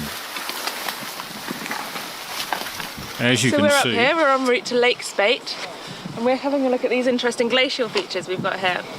So you can see we've got these big ridges coming down from the side, and these are called moraines, and these are big piles of rubble that are formed when a glacier is advancing, and it pushes all the dirt that's collecting underneath it and on top of it, and it dumps it at the end. And then when it retreats, it leaves behind these big ridges, and that's what we're seeing here. You can also see them a bit further up this valley, right at the head of the valley, 2 ridges coming down. What's really interesting though is that at some point all of this valley must have had a huge glacier in it flowing down. So these smaller features that we're seeing here must have happened at a later date. So we think what we're looking at here is 2 periods of glaciation, though we don't know when from yet. peat coring. On the SUB-ANTARCTIC islands, there's a whole range of paleo-environmental archives we're interested in: peats, lake sediments. Peat's the most common, and what we normally do, as you can see here, we take a peat core down as far as we can, typically down onto the bedrock or maybe old lake sediments, And then using that material, we can extract some exciting things like plant remains, pollen, testate amoebae, which can then use to reconstruct things like the past climate, water table of the peat bog, and in this pristine environment where there's zero anthropogenic impact in the past, it gives you a pristine kind of paleo-environmental, paleoclimatic signal. Okay. Back in the lab, here's your kind of typical core, and what we're interested in here, as you can see, each one of these colour changes represents a significant episode of environmental change. It might be change in temperature, change in precipitation rates, and it results in this environmental response, which is then in this case preserved in this lake sediment core. Typically we'll slice it into centimetre, half centimetre slices, and from each one, that's when you start to extract things like your pollen grains, and then you can move up through the core, and basically in terms of pollen you can chart the history of vegetation evolution at a particular site. Okay, here we are in Laurie Harbour. We're at approximate altitude of 200 metres. Yeah. Our mission here was to come and find out where the tree line was. Now, tree line's a bit problematical in these scrubby, windswept areas because trees don't form a nice sharp line as they do often in mainland New Zealand with tussock and then trees. What you get is a lower and lower tree canopy, then it starts mixing in with scrub, then with grassland, and it's all very blurred. As you can see, all the shrubs here, the Mycene, the Dracophyllum, they're all very tangled. The main tree itself, the rata, southern rata here, Metrositrus umbellata, is also tangled and multi-leaded. Why are we doing this? Well, we're very interested in what controls tree line. It's meant to be the growth of the growing season. Though why that would lead to a very sharp boundary in some places and a very diffuse boundary in others is just not clear. So we are hoping by doing the measurements of the traits of the trees, looking at their structure, looking at their regeneration, we can get some idea about why tree line is where it is. Okay, we're on Ewing Island, and Ewing Island is one of the smaller islands in the Auckland group that has never had mice, rats, cats, dogs, ferrets, anything at all. So no introduced mammals have been here before. In 1972-73, I was part of an expedition that did bird surveys on all of these, or most of these islands, and Ewing at that time, we found 4 species of burrow breeding petrel, but we were using a different survey technique. We were spotlighting. The method that we're using now is something that was not available to us in the 1970s, and we're using a burrowscope. It has a little camera on one end, a radio on the other. We poke it up the burrow, and we have a little monitor that shows us what is up the end of the burrow. It could be a bit hard to identify birds using that. Hopefully we'll be able to get some out of their burrows to confirm the identifications. So what we're doing, this is the first of a number of these plots we'll do today. 3 metre diameter. We'll go around in a circle, count the number of burrows, poke the burrowscope up each, and hopefully record which species of petrel is inhabiting it. And from the crack you might have heard, these olearia trees are pretty rotten, and 2 of us are sitting on one. We nearly fell off our perch here. The vegetation is strange. It's Olearia lyoli, which is an invasive here on the Auckland Islands, and it's a tree daisy, yes. A weird habitat, a wonderful habitat. the trees grow to what? 7 metres about. They're very resistant to burrowy breeding petrels, which burrow under the trees and disturb the vegetation to the point that it often falls over. Of all the islands in the New Zealand island groups in the New Zealand region, it's the Auckland Islands that are the least known. And of the groups of birds, it's the burrow breeding petrels that are least known.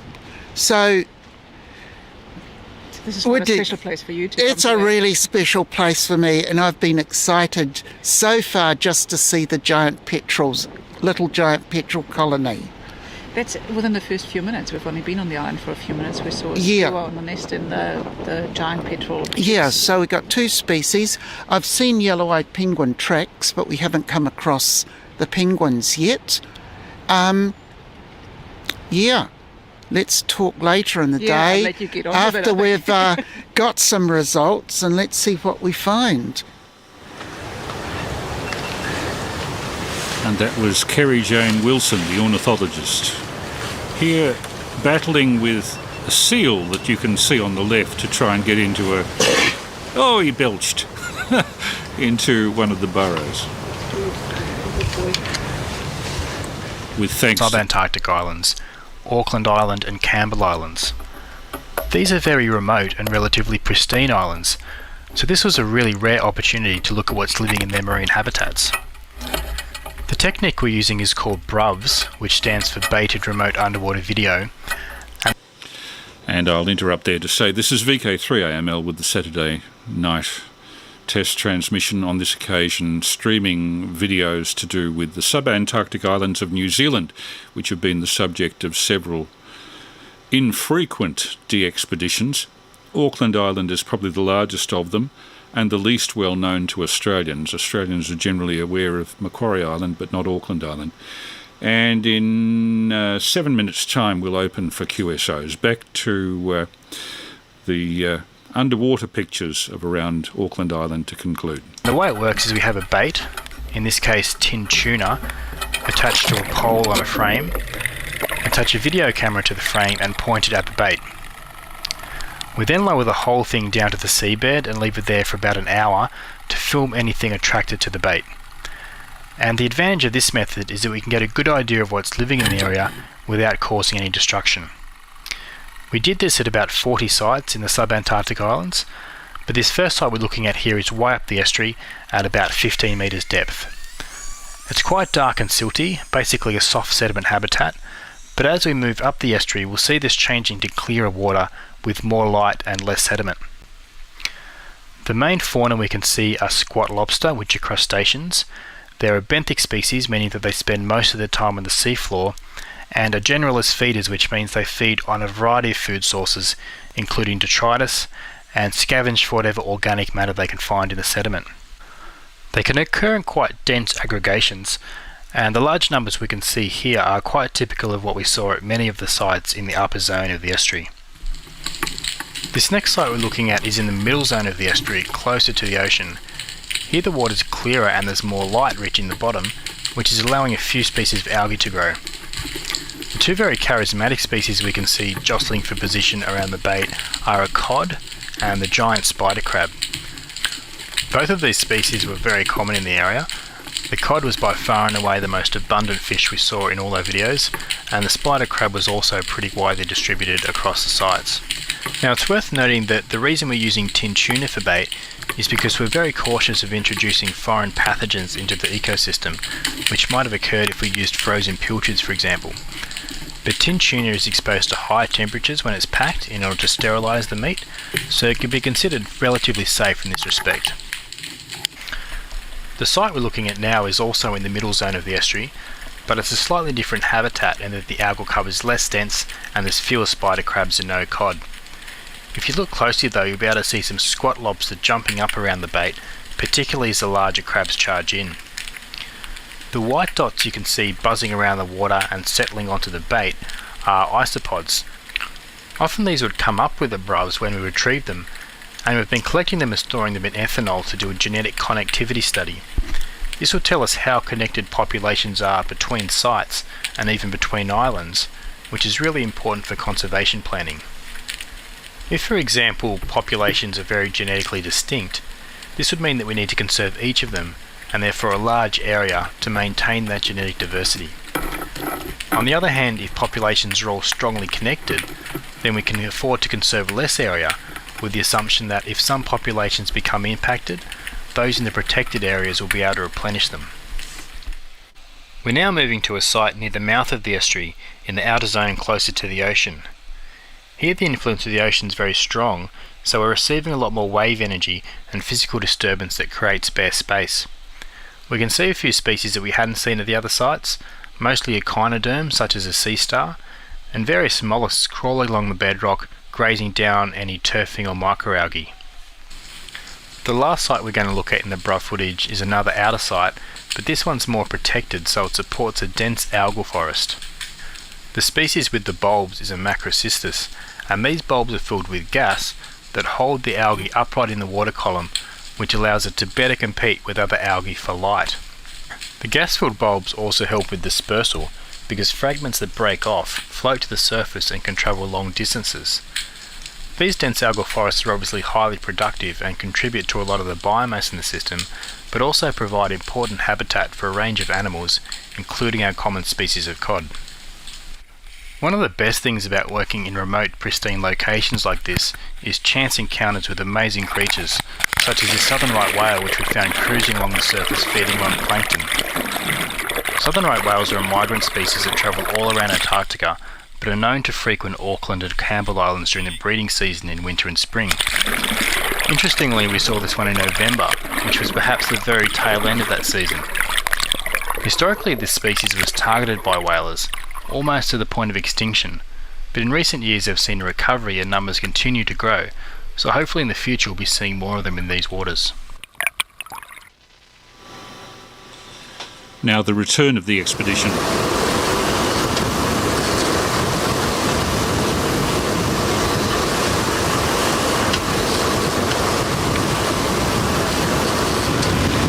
We got back into the Auckland Islands last night, and we're really happy we did just before this storm hit, because we're in a safe harbour now, but out past those heads it's going to be really wild.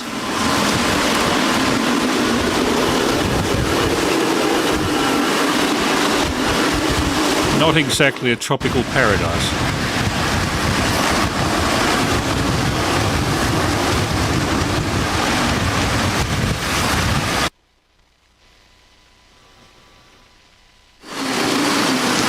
Musgrave Inlet. We've been here for 36 hours waiting for this storm to blow over.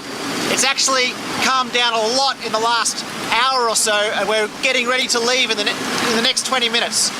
We've all had to spend an hour and a half on anchor watch last night because it was blowing up to 70 knots, but everything's safe and we're ready to go.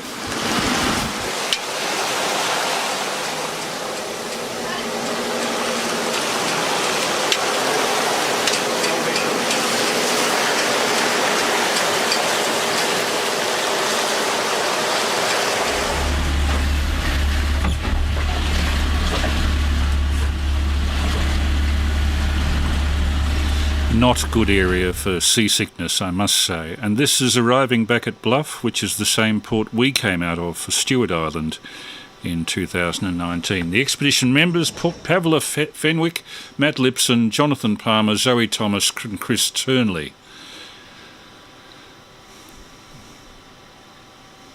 A huge thanks to Henk Hazen and Carly Khan of the Tiama. That was the 50-foot yacht that they chartered in 2014.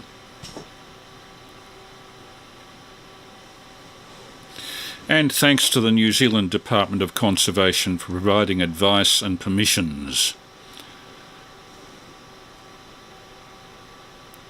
The Tiama expedition to the SUB-ANTARCTIC Islands by the University of New South Wales 2014, funded by the Australian Research Council.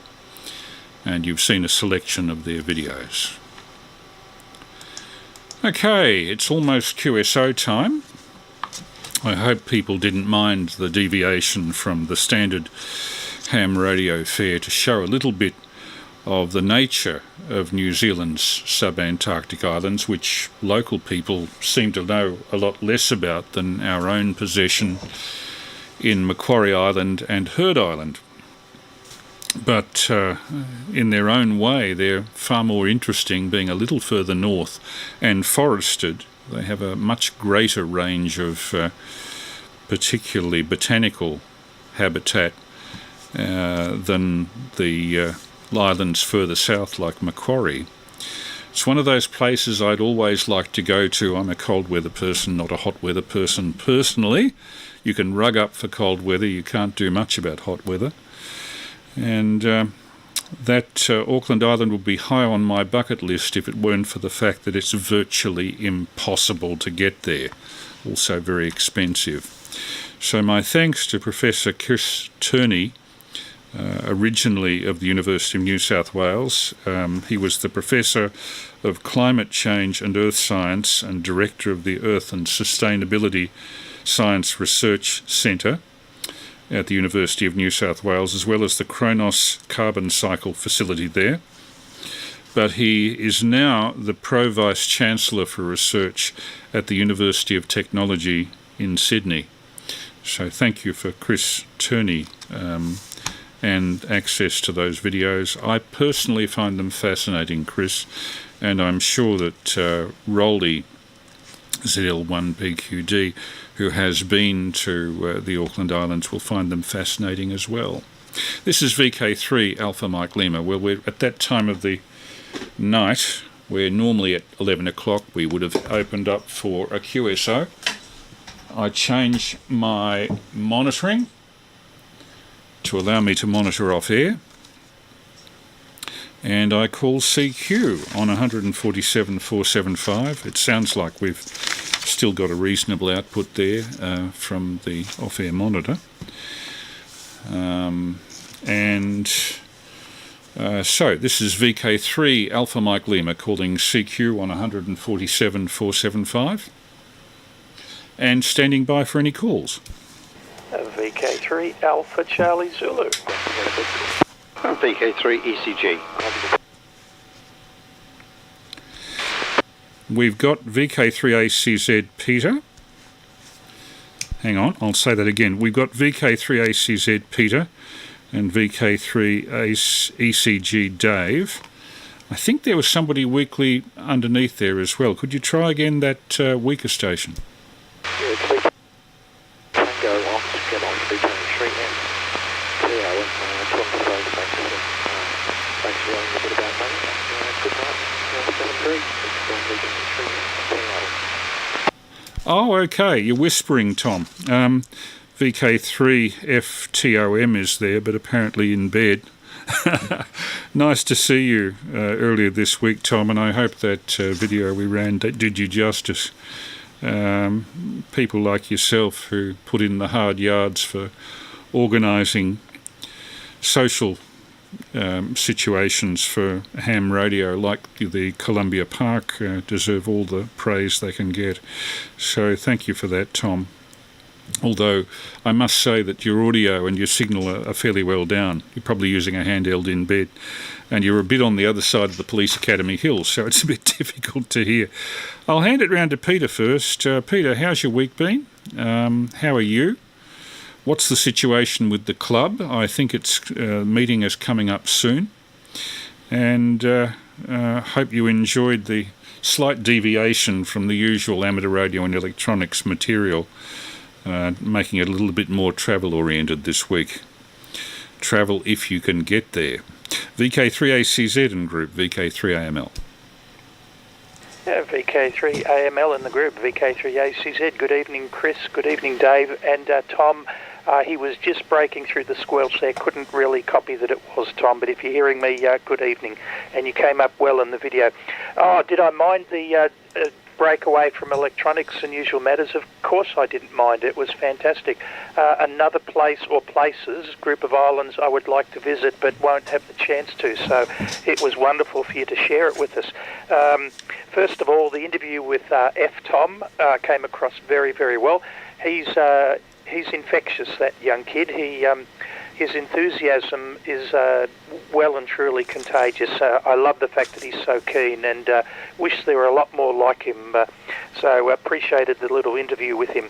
And getting away from the broadcast, the test transmission just for a moment. Yes, club meeting on Monday night. There'll be discussions about somebody's chosen a new location for a radio camp. Don't know what else we've got planned for the evening, but hope you can make it with us, Chris. And of course, there's a guaranteed lift home for you if that's the case. But getting back to tonight's test transmission, Stewart Island, that was a good grab of the Stewart Island pigeon and the little robin there. Not quite as beautiful as our yellows or our scarlets or red robins, but it was still nice to see. And I count myself in the group of people that don't know Auckland, or didn't know Auckland Islands. I would have guessed that it was somewhere near Auckland, not way down there in the south where it is. And strange that it's so prohibited. I find it strange that it's all there, but you can't really go there except under the most exceptional circumstances. Mind you, when you go places and you find rusty beer cans and glass bottles and general refuse and all that, it probably makes a lot of sense.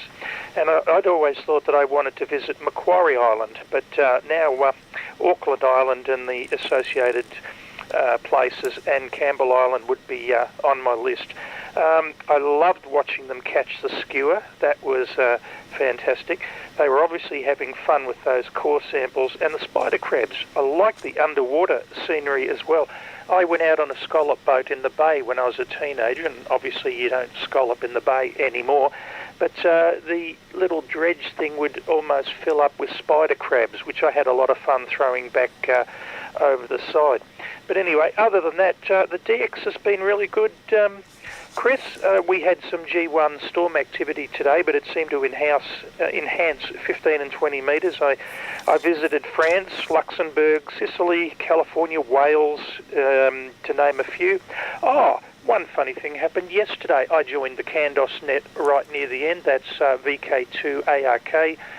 Tom in Candos normally runs the group with a couple of relays or fill-ins during the week. And surprise, surprise, I was just there with my little 6-watt QRP radio playing around, and I became completely unbeknown to me, the 120,000th person to call into the Candos net. Now that's 7093 to around about 1600 local, Monday to Friday.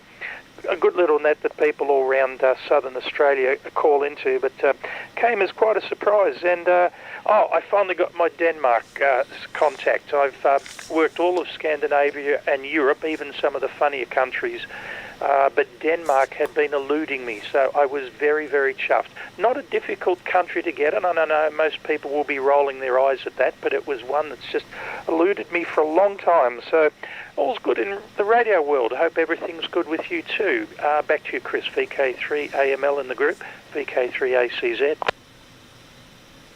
Do we have any other breakers while we're just changing over? VK3AML standing by? VK3DLW. VK3DLW. I think it's Graham. Lovely to hear you there.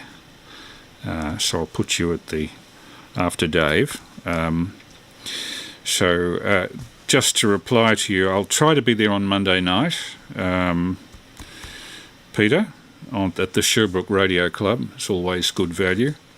I might bring some video or audio material with me. I've got a few bits and pieces there that may be of interest to other members. The 120,000 call into the Candos net. I can only imagine what the logbook of the net must look like. It must be like a 20-volume version of the Encyclopedia Britannica with lists of call signs in it. You have inspired me in one way, Peter, looking at your lithium power base when we were up in Belgrave Heights. I've located a place that sells 20 amp hour lithium ion polymer batteries for a reasonable price, and I've decided to invest in them, partly that I want to, when I'm out field day work, doing FM particularly, or even very high power light beam work, I'll need a source of at least 8 to 10 amps, both for 50 watts of FM and the very high output LED system that I'm now constructing. So I found that my charger will accept up to 35 amp hour lithium batteries, so I can easily charge 20. My present lithium batteries are 7 amp hour. They can deliver about 4 or maybe 4.5 amps continuous, but asking them to do 10 would be a bit much. So I'll get myself up in the same sort of power bracket as yourself, Peter, on field days. Yeah, Auckland Islands, compared to the poa-tussock grass and megaherbs at about knee level that are on Macquarie Island, I find the Auckland Island vegetation surprisingly different in view of the fact that it's not that far north of Macquarie Island. But it has much broader range of biota, both animal and in terms of plants, and particularly mountainous valleys with all sorts of unexplored aspects that you could see still being explored by the scientists as we speak. Those scientists including Chris Turney, Kerry-Jayne Wilson, the ornithologist, Jonathan Palmer, who was doing some work on the trees, and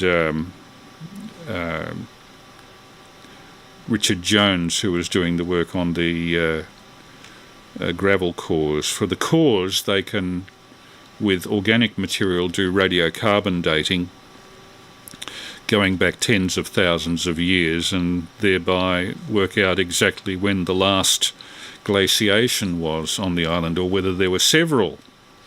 And I was interested to hear that in the cores also survive the fossil remains, in some cases the actual remains of pollen from thousands of years ago, so that they can reconstruct from that pollen a picture of the past botany of whatever area they were looking at. Interestingly, how it was mentioned that wood samples they were finding in peat on the tops of the mountains on Auckland Island, where they're far above the tree line now. So it looks like there have been shifts in temperature both up and down over the millennia.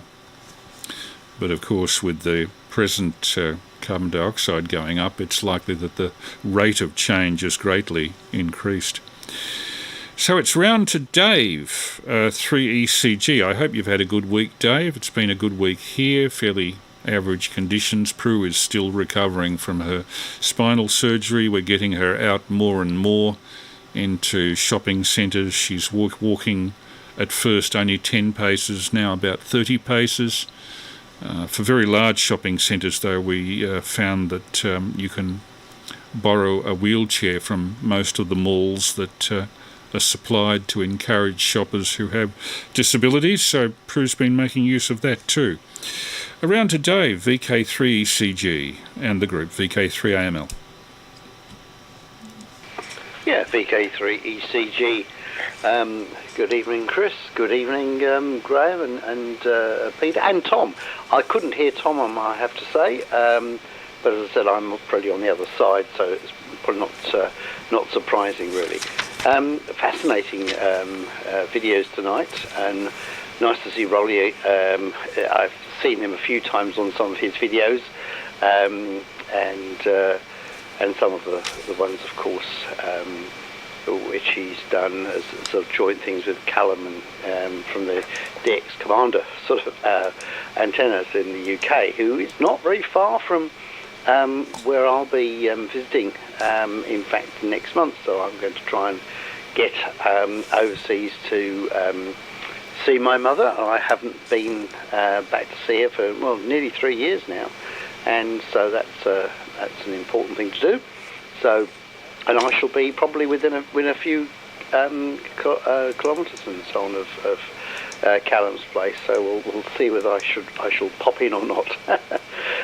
Fascinating stuff tonight. I really I love the image of the islands, and again I know a great deal about the SUB-ANTARCTIC stuff, but and the megaherbs and so on, which are extraordinary, sort of huge leaf plants and a very unusual sort of adaptation to what are obviously fairly difficult and challenging environmental conditions out on those islands.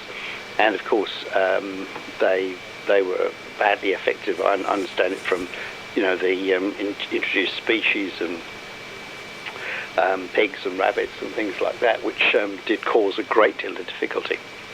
They're such a significant part of the flora. But yes, no. As I said, I've been to the southern part of the South Island, New Zealand, but have never taken the ferry across anywhere. So, but that sounds like a very nice trip to do at some stage. Looking around here, I thought the sea lions are amazing, and you can see how they could be quite aggressive actually if they wanted to be, particularly if they're protecting their sort of harems or whatever they have. And certainly the ARC-sponsored research group were having some interesting boating experiences. I've been on a few rough boat trips in my time, but it takes a while to get your sea legs, and even worse when you get to shore again and the ground on solid ground is moving as much as the boat was, at least to your own senses, and that's a very odd experience when you get back onto dry land.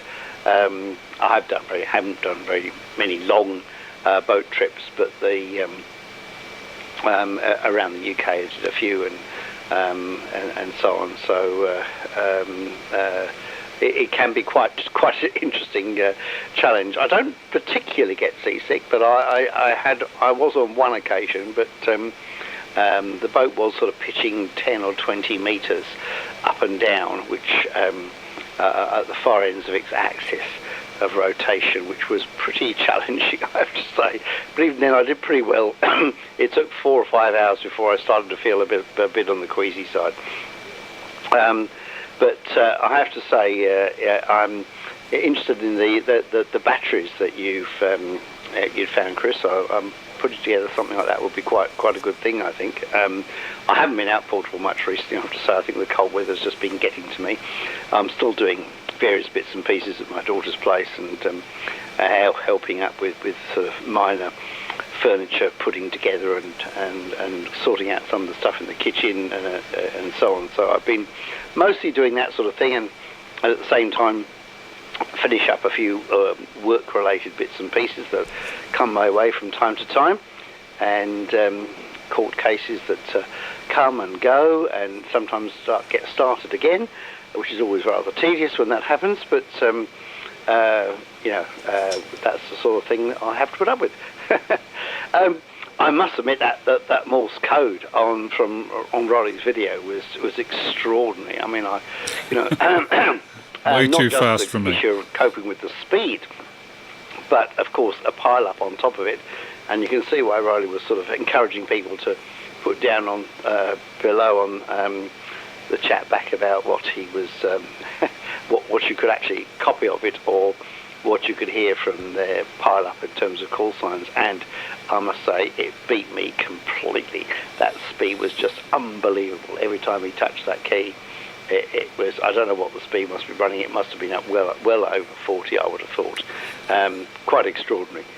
Anyway, back to you, Chris. VK3AML on the group, VK3ECG. VK3CG and group VK3AML. Yeah, well, CW, I admire the people who do it. I can do it at about 7 words a minute sending and about 4 words a minute receiving. Never resorted to it except in extremis, when signal to noise won't allow anything else through. It's certainly the way to go. Now, a few topics brought up by both Peter and yourself, Dave.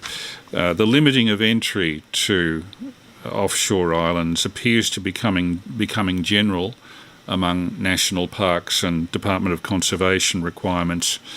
They can't guarantee that people will quarantine their feet from island to island or from one contaminating area to another in terms of introducing species. And in fact, when we went to Deal Island at the start of we made the first attempt at the start of 2020, just before the first COVID lockdown, and we initially dealt with a very cooperative member of Tasmanian National Parks, Wayne Dick, who offered us the usage of the old lighthouse keepers' dwellings, which meant electric power and refrigeration and cooking gas and cutlery, and although not bedding, bunks that we could stick the bedding into in a nice dormitory dwelling. And he retired, unfortunately, before we could do our second attempt on the island, and the new regime withdrew everything. No bunks, no power, no refrigeration, no cooking, no water, and we were forced to live at Garden Cove, where there were no facilities, about 2 3/4 kilometres away from the lighthouse settlement where we really wanted to be. That meant that we had to re-equip the entire expedition with far more autonomous living facilities, which hugely increased the cost of the expedition for all of us. I certainly wasn't amused, and I have wondered whether I should query it with Tasmanian National Parks and Wildlife, or are they simply trying to limit access to the islands? If so, they should be realistic, because Deal Island particularly, as we found out later, was a dropping-off point for the international drug trade. It's not as if these places are patrolled, and there are quite a few coves around Deal Island where people come out in rubber dinghies from freighters that are going through Bass Strait with little packages of unspecified chemical materials, deposit them in a known spot in the middle of nowhere on one of these Bass Strait islands, and then the next day fishermen who have been suitably paid and are working out of obscure ports in Tasmania and Victoria pick up the package and ferry it to the mainland. So these unpatrolled places are drug drop-off points. I don't think Auckland Island would be so much that way, because it is so isolated. 450 kilometres to the south of Stewart Island in the middle of the Southern Ocean. The number of ships that go past there, maybe 2 a year, exclusive of expeditions that specifically go there. The sea lions and sea elephants, I've hiked the west coast of Tasmania 40 years ago, and I actually had an encounter not only with a sea lion but with a sea elephant, which is, as the name implies, enormous. It's the size of a combi van. I was dropped off at a place called Point Hibbs, north of Macquarie Harbour, south of the Cape Grim, middle of nowhere on the west coast. South of Macquarie Harbour and north of Port Davey.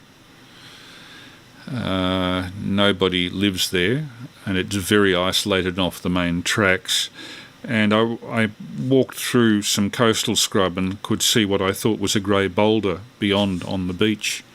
So I headed for the boulder, and when I burst through the last little patch of tea tree, this thing the size of a combi van reared up and made an extraordinary belching noise, showing some very big tusks, and I realised it was a sea elephant, a straggler to Tasmania. I was very lucky, or perhaps I should say unlucky, to come across it. But the further south you go, the more of these things you get. And the leopard seals particularly are very aggressive. furniture that you're putting in, Dave, to your daughter's residence. I presume from what you're saying it's something to do with IKEA and flat packs and hex screws. You have my extreme sympathies. With that, I'll hand it to Graham, VK3DLW. How are you, Graham? How's your week been? And I hope you found the contents tonight interesting if you had a chance to look in. VK3DLW in group, VK3AML. VK3AML in the group, VK3DLW. Yeah, Roger. Chris, yeah. No, I caught the whole thing this evening. I have to watch it on my iPad because my poor old browser on the PC here won't, on the it runs on Vista. I can't update it to the point where I can actually even watch YouTube. But it will run, other things like EasyPal. So I've been inclined to keep it for now anyway. But no, it was fascinating content. And making DXpeditions a lot more difficult, I dare say. Although I think it was in QST a month or two ago, and I don't know how successful this is, but they have this idea of amateur radio in a box, and there was quite an article on it where basically they pack the whole of their DXpedition station into what looks like a couple of rather large weatherproof, almost ammunition-looking boxes. Go and dump that on the shore with a power source of some sort, and have to put up an antenna, and then they retreat to a boat and operate it remotely. So, I mean, that doesn't get over the issue of bringing, biocontaminants onto the island, because, they potentially tramp in whatever's on their shoes and clothing, etc. Although maybe they take precautions. But at least it removes the impact of their day-to-day living on the island, eating and drinking and defecating. So I guess it remains to be seen whether that cuts any ice with authorities as an alternative to de-expeditioning. And I guess it raises the question: are they really there? But anyway, I don't know where they've deployed it to as yet. I think it was just a description of the equipment. I'd have to go back to the article to see whether they have actually got to any places that they wouldn't otherwise have been able to without that particular equipment. So yeah, I'll go back and have a look at that. It'd be interesting to see whether they included that in the article. I don't recall that, so it might have been a theory that just waits to be proven. And the surprising places that are forbidden. When we were in Rodrigues, we visited an island, Isla Coco, which is a resort, not a resort. It's a nature reserve rather, and it's very controlled as you can go to there. But there's another island to the north of that called Sandy Island. That's probably not the right local name, where just anybody, even the locals, are forbidden to go to because it's such a pristine reserve, apparently. And Rodrigues is surrounded by not coral reefs, they're limestone reefs. The whole island really is limestone, rock for the most part, and most of the houses are built out of quarried limestone. So, although that's had a big impact on the island, and but yeah, there are some islands there where just nobody's allowed to go. Maybe they can go do some scientific research there. I don't know. I could hear Tom. He was quite readable, except for the nature of his audio. So I was sort of visualising him whispering under his bedclothes there. I don't know. I'm not quite sure what the circumstances were there. G'day, Peter, with your latest DX. Congratulations on that. And what was I going to say? I mostly cope with enough chemical intervention. I've managed to mostly deal with seasickness. So I don't know how I'd go in those sort of circumstances, though. I know we dealt with 6-metre swells coming back from New Zealand once, and we were feeling a bit off, so we didn't have anything to eat, and we just took some seasickness tablets, went to sleep. In the morning, it was just like a magical transformation. We just basically had our sea legs. We went down to breakfast, and there was hardly anybody there, so that was the good thing about it. It removed the crowd. But interestingly, the most motion sick I've been most recently, although I didn't get to the point of really being sick, but I really felt quite off, and that was when I used a virtual reality helmet for a driving application simulation. My son-in-law was here, and he said, "Oh, can we set it up and try it?" So I said, "Yeah, okay." So we set it up, and I thought, well, that's him gone for the afternoon playing VR games. But he came out about 10 minutes later, and he looked really white, and he'd made himself really sick. Because his obviously his eyes were telling him things that weren't really happening, and I had the same experience when I tried it. So interesting, and I have heard of pilots having motion sickness in simulators that they wouldn't have normally in the real situation. And just on batteries, I've got like I suspect Peter has. I've got Paul 3AHMs, or rather 3AHM. His battery box and charger. But I've yet to, I guess, really put it to the test and see how it performs under some stress, I guess. Now back to you, Chris. VK3 AML, VK3DLW in the group. Thanks, Graham. It was nice to catch up with you on the EasyPal as well. It's good that now that VK3 RML is back on the air from Ferny Creek, that EasyPal group can reconvene. It was building up quite well with the number of participants up to the time it went down, and then, of course, nothing for about 6 weeks while it was out of action.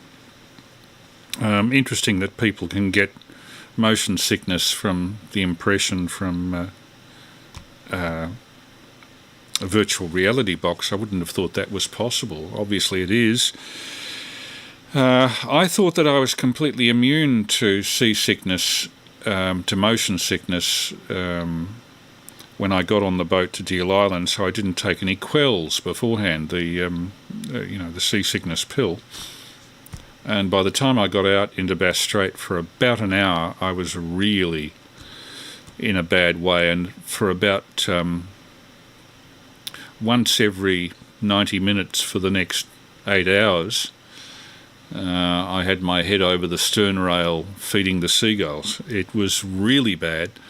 If you've seen Dave 3ASC's video coverage of that trip, I staggered up the beach with my luggage to our camping site, and then I was just overwhelmed with gut ache and that cramp feeling you get in your stomach from having retched all of the day, and tiredness, that I just stuck my head in a shade and just flaked.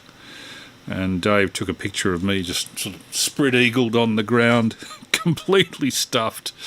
I had a sleep for about an hour, woke up, and then felt sufficiently refreshed that I could eat by the time nightfall came, but God, I had it bad. But on the way back, heeding the gypsies' warning, Dave 3ASC had a couple of spare seasick pills, gave them to me, and although it was much rougher on the way back, no problem at all. So from now on, seasick pills are a definite requirement for any rough trip on water. I'll just see if Tom VK3FTOM is still with us and can make any comments without disturbing people in the next room or whatever. He's obviously whispering. Are you still with us, Tom? VK3FTOM, VK3AML. No, it looks like Tom's headed off to the land of Nod, and who can blame him? I'll just check quickly. Jared Quinn says that he, about half an hour, got home from work. Bunnies at Olympic Park tonight will be... Oh, he covers them video-wise. will be re-watching tomorrow but wanted to pop in and say hi. VK3AY, Jared. So thanks for that, Jared. Ardern is also commenting. Pirate, thank you, Pirate. Robert Varner. The core sampling on Auckland Island reminded him of the time when they took core samples of his prostate. I don't think they could have gone down 15 metres into your prostate, though, Robert. No problem. Who else there? VK3FTJS is with us, as usual. Hi, Terry. And Harb's Electronics Lab in Sydney, he's also watching. So I think at the moment the numbers are down from the peak viewing earlier on, but that's to be expected.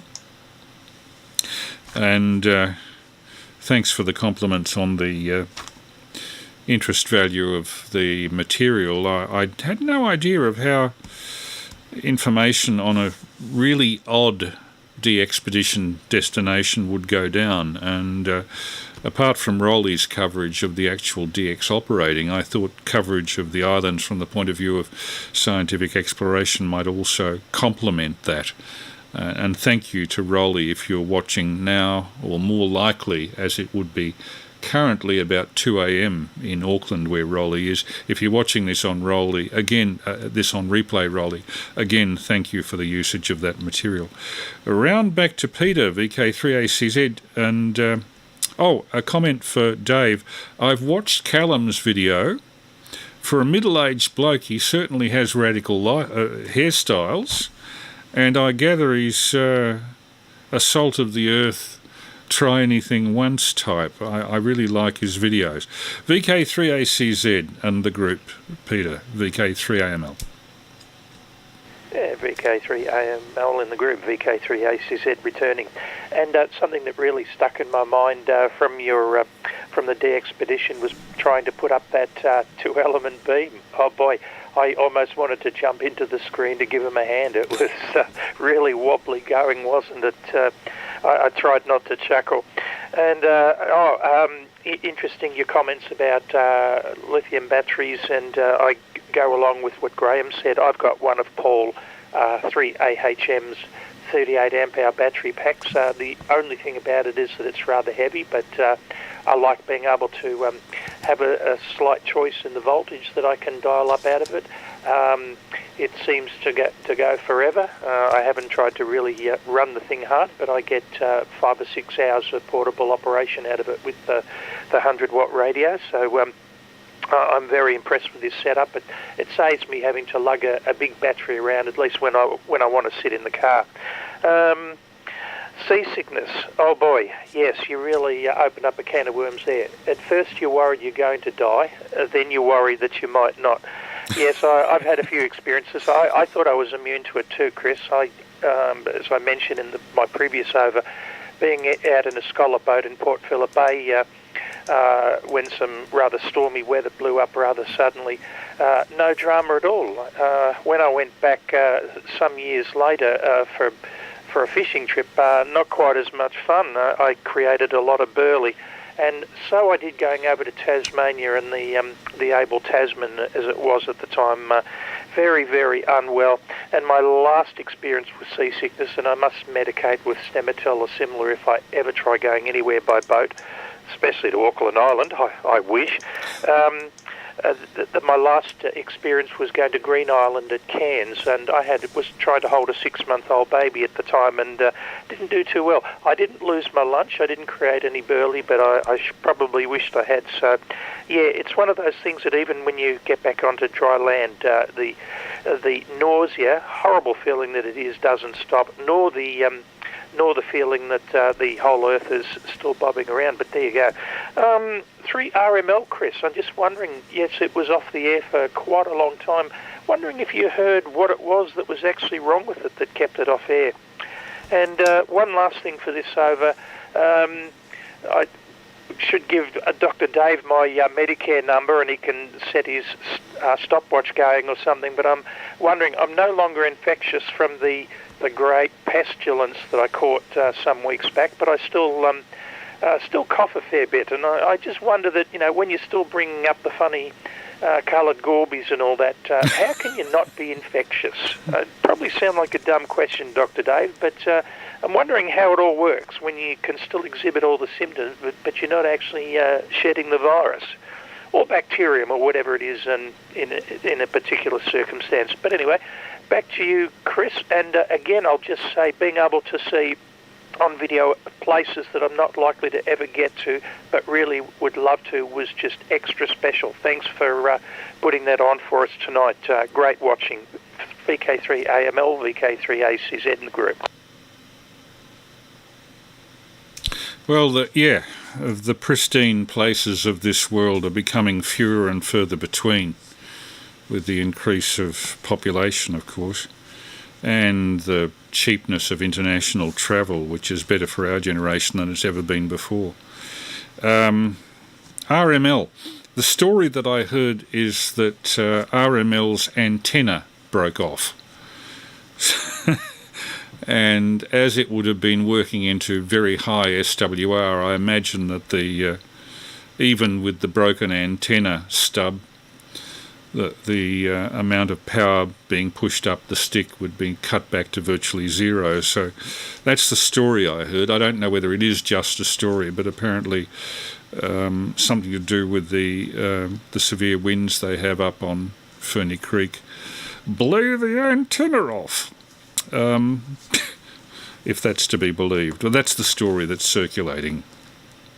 3AHM's battery pack, 38 amp hours is about twice what I've worked out that I need. 20 amp hours will do me fine, and the batteries that I'm looking at are $130, and they weigh about 2.5 kilograms, which is a fair bit to carry, but not outrageously great if you're on foot. Certainly within the ballpark.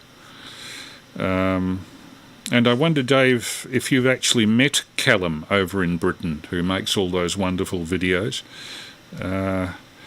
watching what he was saying about communicating with Russia, for example. I was interested in his attitude to all of that. And is it in fact IKEA that you're involved with the flat packs and all, in which case you have a great deal of sympathy from me, Dave. VK3 ECG and group, VK3AML. Yes, VK3 ECG Turney. Yes, well it is, yes, and a few other bits and pieces as well, and just general sort of getting out the battery drills and doing odd jobs around the places and so on, and just actually partly helping to manage various tradespeople coming in to do odd things, and electricians and plumbers and things like that, and just watching some of the sagas that go with that sort of exercise, where you have sort of three tradies all saying that the particular aspect of a job is the other tradie's responsibility, and it goes around in a virtual circle of responsibility shifting. But these things are always said to try us on these occasions, and it seems to be coming together rather well. But yes, having built endless amounts of the Scandinavian furniture, I've got quite a knack for it, but the worst thing I find is building drawers, because once you built one, there's another 6 to go. It's exactly the same, and it's just as tedious. But we've managed, I think. Yes, I was sort of interesting about the contamination system under these islands, and I always think back to that Scottish island, was it Grignard, whatever it was in Scotland, where Porton Down, the bioweapons centre in 1940s, early 1940s, set off anthrax bombs and various things like that, and contaminated the island. It wasn't, I think, decontaminated until only a few years ago, and finally decontaminated, and they squirted formaldehyde all over the island and things like this.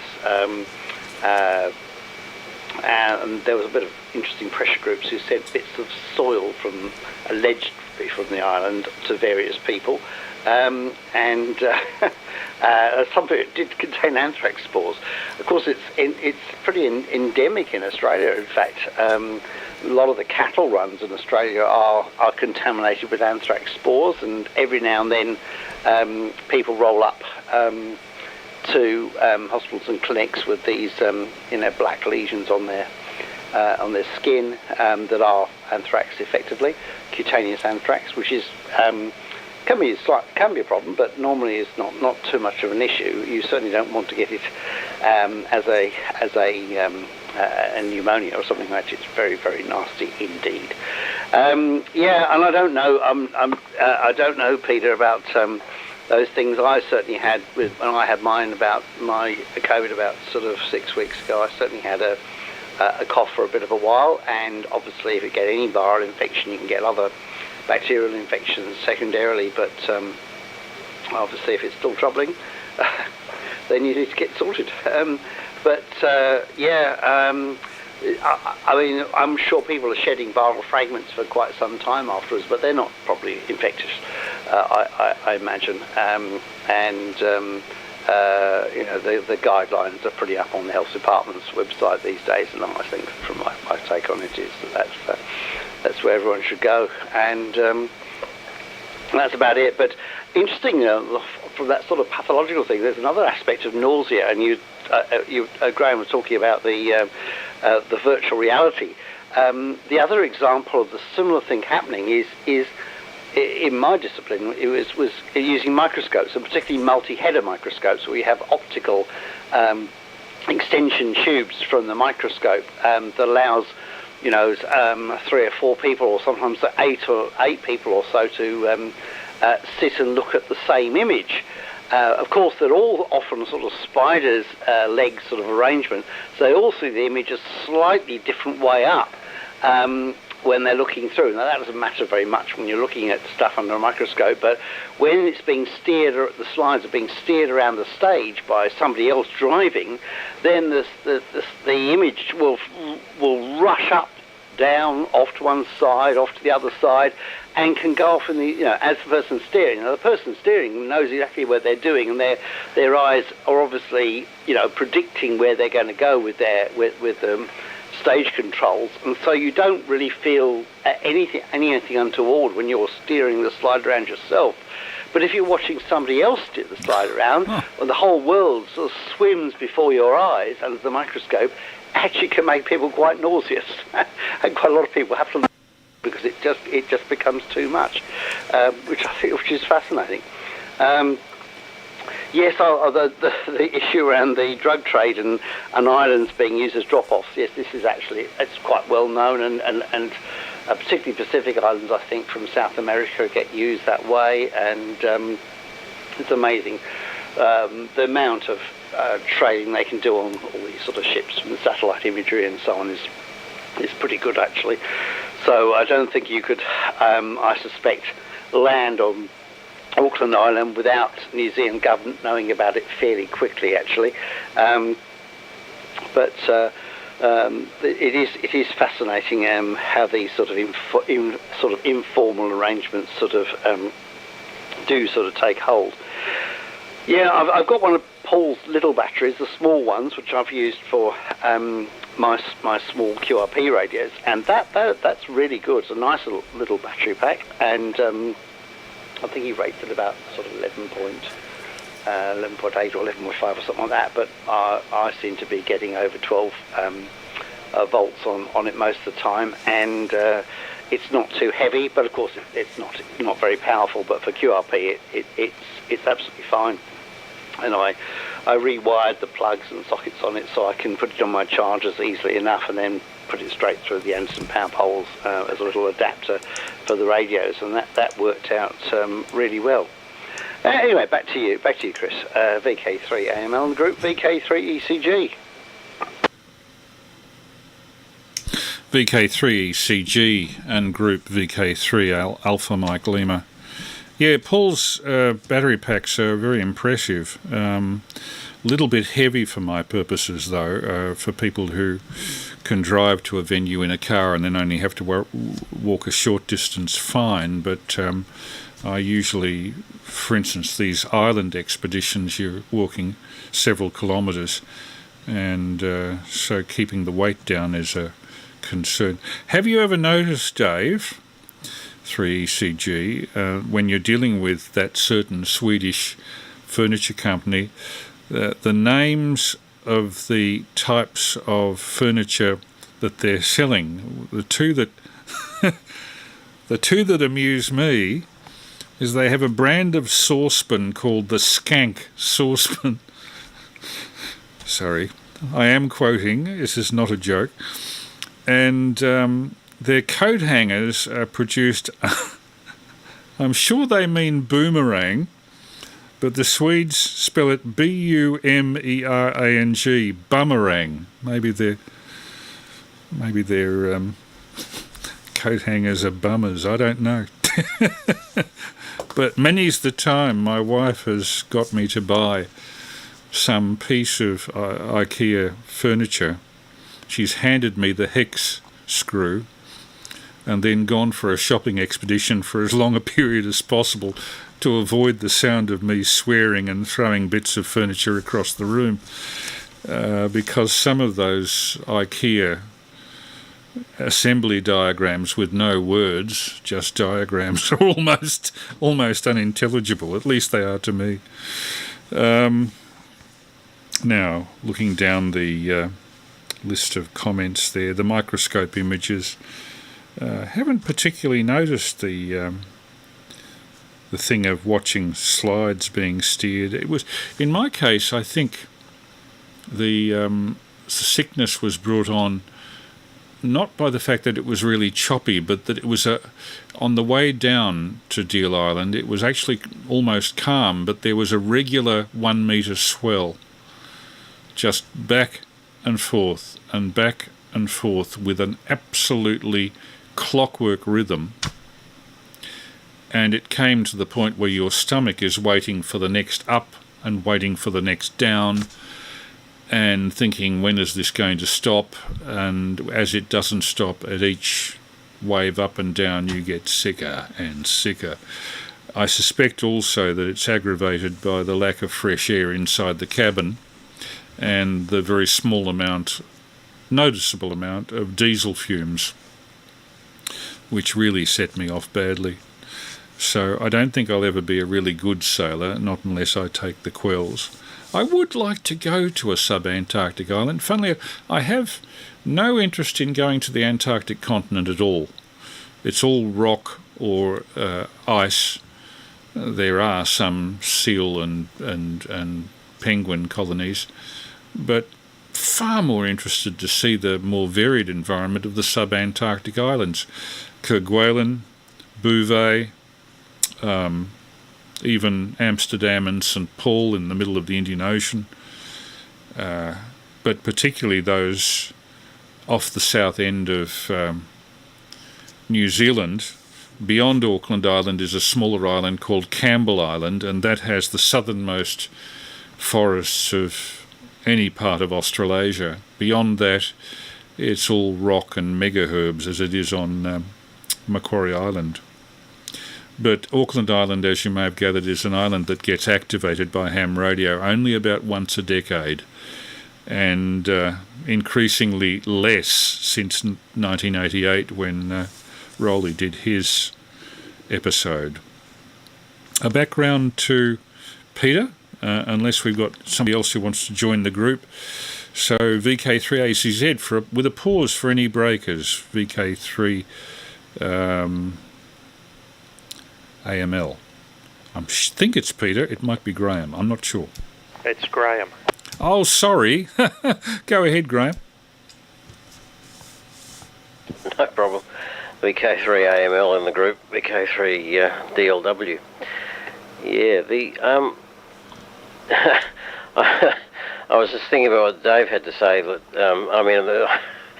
with the island that was contaminated with anthrax. I mean, I guess there wasn't much choice. But when, coating an island with formaldehyde is considered decontaminating it, well, it might be biologically decontaminating it, but maybe not chemically.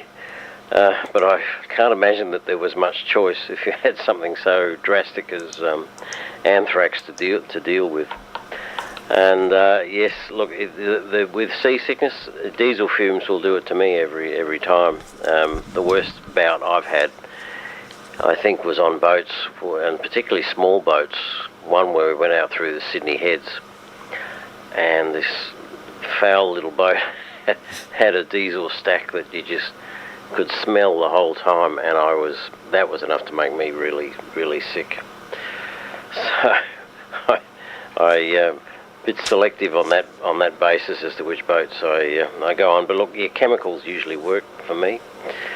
And no, it just took one dose, really, and a good night's sleep, and then we seemed to be fine, despite how rough things were. And yes, this particular VR application was a car racing app, and it was really intense in terms of the motion it simulated, and it probably wouldn't be as bad if you're playing something like Premier League soccer or something like that, but yeah, just the driving application was probably a particularly bad example. And yes, I have heard of pilots who don't suffer air sickness at all, but can get sick in simulators because they're expecting a certain type of motion, or their body and balance system is expecting a certain type of motion, but with the simulator it doesn't happen that way. They try and simulate it, but of course they can't, and then there's an initial movement, but then it sort of washes out and stops, and that's not what their bodies are expecting. And yeah, it's true. I've got numerous folks who said, look, I got car sick until I learned to drive, and then once they've learned to drive, I think their body's more adapted to, or knows what to expect in certain circumstances anyway. And yeah, my daughter and her spouse went out to a barrier reef island, and Sarah was so sick that they said, no, we're getting the helicopter back. So that was far preferable despite the expense. And yeah, it was. And the other thing, just commenting on Tom's interview there, yeah, it made me think back to the folks who helped me when I was first starting out in amateur radio. Two of whom are silent keys. One of whom is well advanced in years. But yeah, it just made me think back to how grateful to those folks I were. One was Ken. His call signs belong to somebody else by now. There was Ken 5RP, who just lived down the road from me, who was renowned to be a bit of a recluse, and I wasn't quite sure what to expect, but I sort of wandered down and knocked on the door, and his wife came to the door and said, oh yeah, Ken's out in the shack. And there he was, and yeah, we got to be, over time, really good friends. So, and he was very helpful to me. He helped me align the first receiver that I built, HF receiver that I built, because he had a signal generator.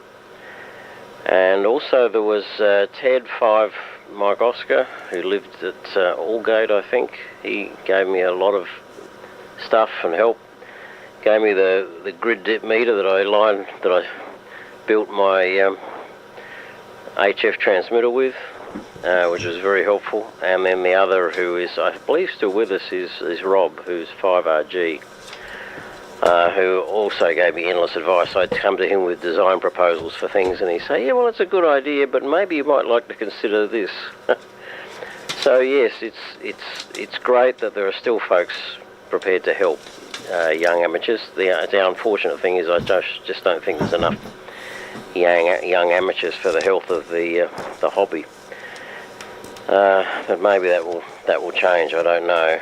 Possibly. We shall see. Anyway, I shall make this a final. And look, yeah, thank you so much for those videos. They were really appreciated. I've always enjoy your sessions. That one was different, but still just as enjoyable, Chris. And I shall listen for a while, but then I will probably wander off to bed. And 7-3s to Dave and Peter, and Tom, if you happen to also be around, perhaps not able to transmit. VK3AML in the group, VK3DLW signing, but we'll be listening for a little while. Cheers. Yeah, thanks, Graham. One of the people that I corresponded with very early on in my interest in amateur radio was a VK5. Colin Moore from Woodville West, VK5RO. I still have a QSL card, I'll hold it up, that I got from him 52 years ago. Just see if I can get I can force the webcam to focus. There we go. VK5RO. And he put the best signal on 160 metres AM into Melbourne of any VK5, and he was on most nights. And you can see from the card there, he used a 7193 VFO, 6 SH7 amplifier, 807 final, 30 watts input, 6L6 push-pull modulator, all valve. And on the back of his, I asked him what his antenna was, so he very considerately on the back of the QSL card did a diagram of the antenna that he uses, a Wyndham, a true Wyndham, although a sloper, fed against ground, and he shows the tuning arrangement there. He also had a 50-foot tower with 2 metre and 6 metre beams on it, 65-foot tower to the top of the 2 metre beam. But that particular arrangement worked magnificently as a top-loaded vertical on 160, 45 feet high, 66 feet 7 inches on the horizontal section, and 15 feet on the low end of the slope. So VK5RO, Colin, probably a silent key now. I haven't heard him for decades, but I note that the date on my QSL card is 28th of May 1970. I would have been, what, at that stage, 16. A couple of other cards here from that time, just while we're talking about this. One guy that gave me a lot of help was very local to my QDH, which was Camberwell Junction in those distant days. Dick Fitzsimons, VK3 Radio Zanzibar, VK3RZ. And he lived opposite what was then the Toorak Drive-In. It's now Coles Myer offices in Toorak Road near Taronga Road in East Hawthorn. It was about 3/4 of a mile from where I lived at Camberwell Junction. And he was using a Type 3 Mark II transmitter. He invited me around to see how his Type 3 Mark II, with a modulator consisting of push-pull 2A3 triodes I see on this. He invited me around to have a look at how his station operated when they had the Antarctic Wives Day at 3RZ. They used to, before the days of satellite phone, before the days of internet, 1970. What date in 1970 was that? No, it wasn't 1970. I see it. This is the 6th of June, 1969. I would have been 15. He invited me around to see how he operated on the day that he did the HF transmission to Mawson, Davis and Macquarie Island for the wives of the Antarctic expeditioners. So I watched as the Antarctic women all talked to their husbands for their weekly call-in from a ham station, which Dick used to do. And he had a fairly quiet QTH because he was opposite the Toorak Drive-In, where there was no residences to cause noise. Once or twice I actually got QSLs receiving on a transistor radio with a decent inverted L antenna. I managed to receive VK, or that was AX for the Cook Bicentenary, AX0KW from Macquarie Island, Carl Warchott. I was listening on 80 metres one night and heard him, So I sent off for a QSL card and got that one, and I'm just looking for the date on that. What date is that? 27th of May 1970.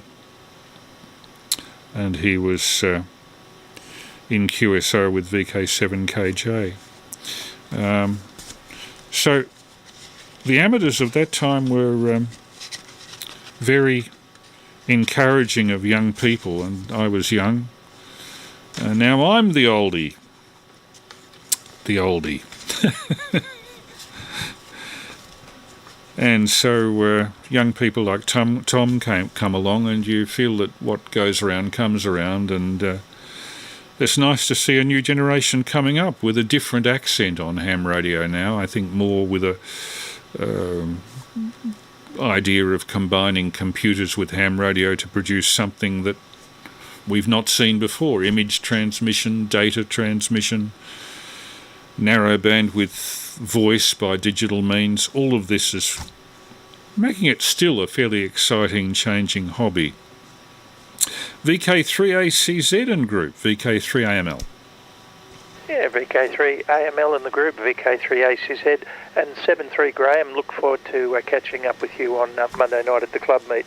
But Graham also got me reflecting on my youth as well with, well, in America, I think you're called an Elmer, aren't you? What would we call them here? Oh, mentors.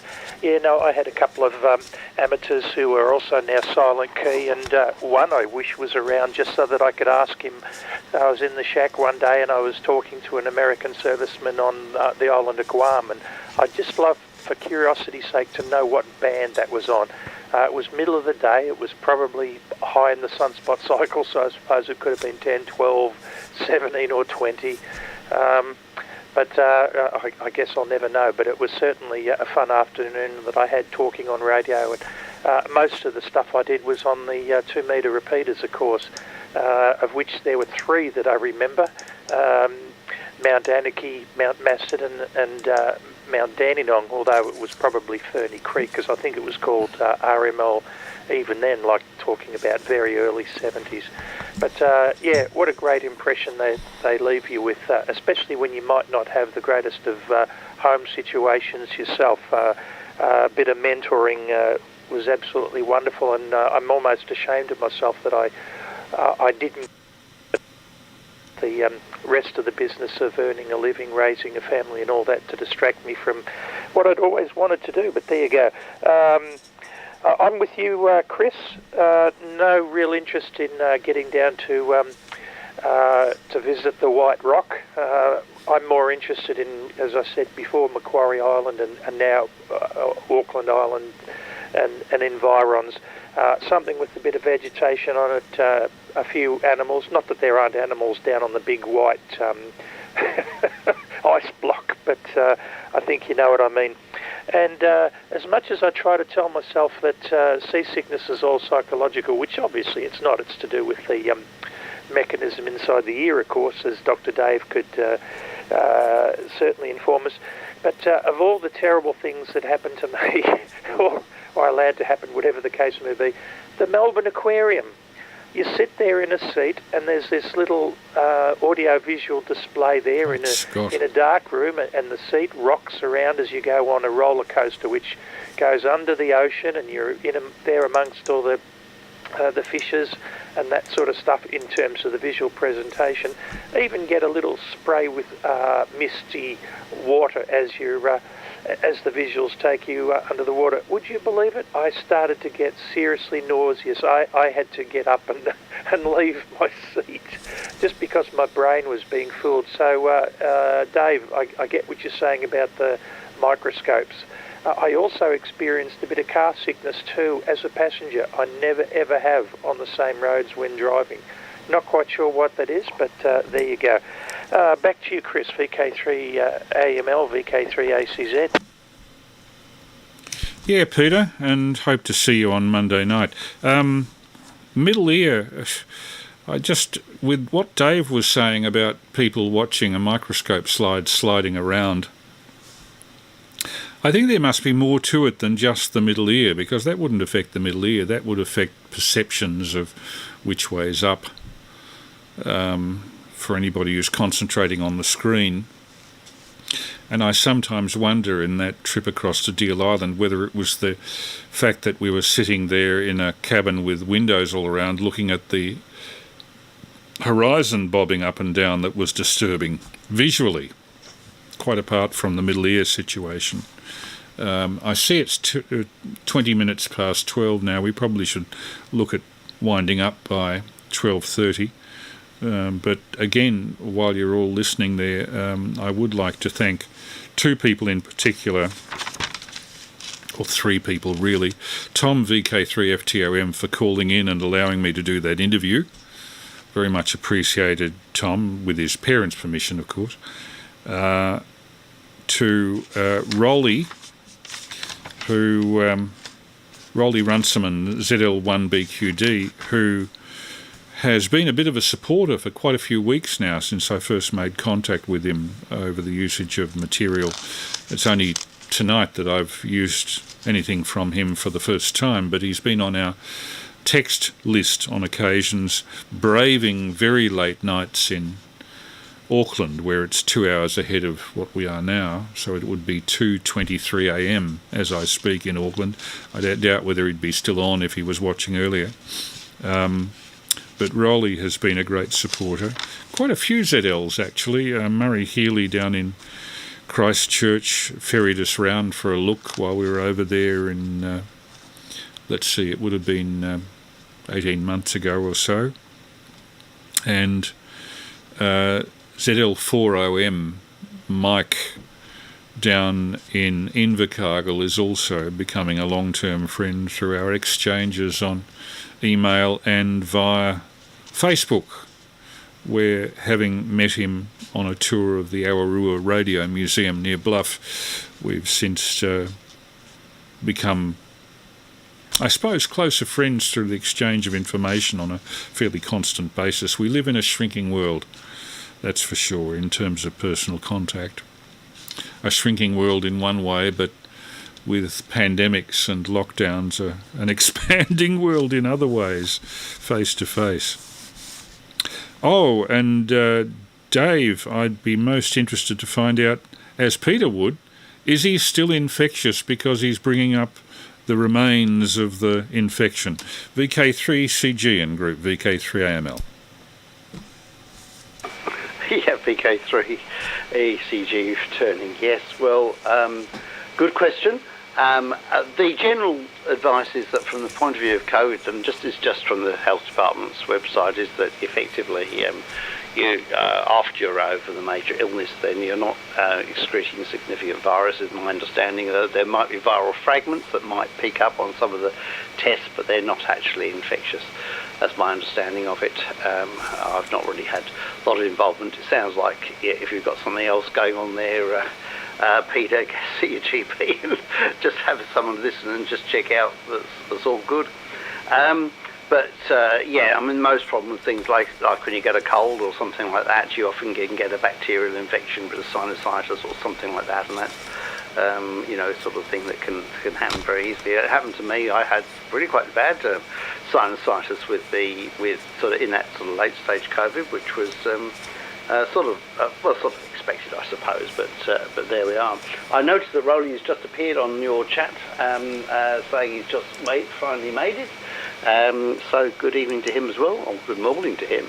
And yes, I've never met Callum, but as I'm going to be going to an area very close to where he is, Holly Farm or whatever he's got now, I'm not too far away from that when I go and visit my mother, so I may well drop in there and see if I can get some interesting bits and pieces of ideas. You never know.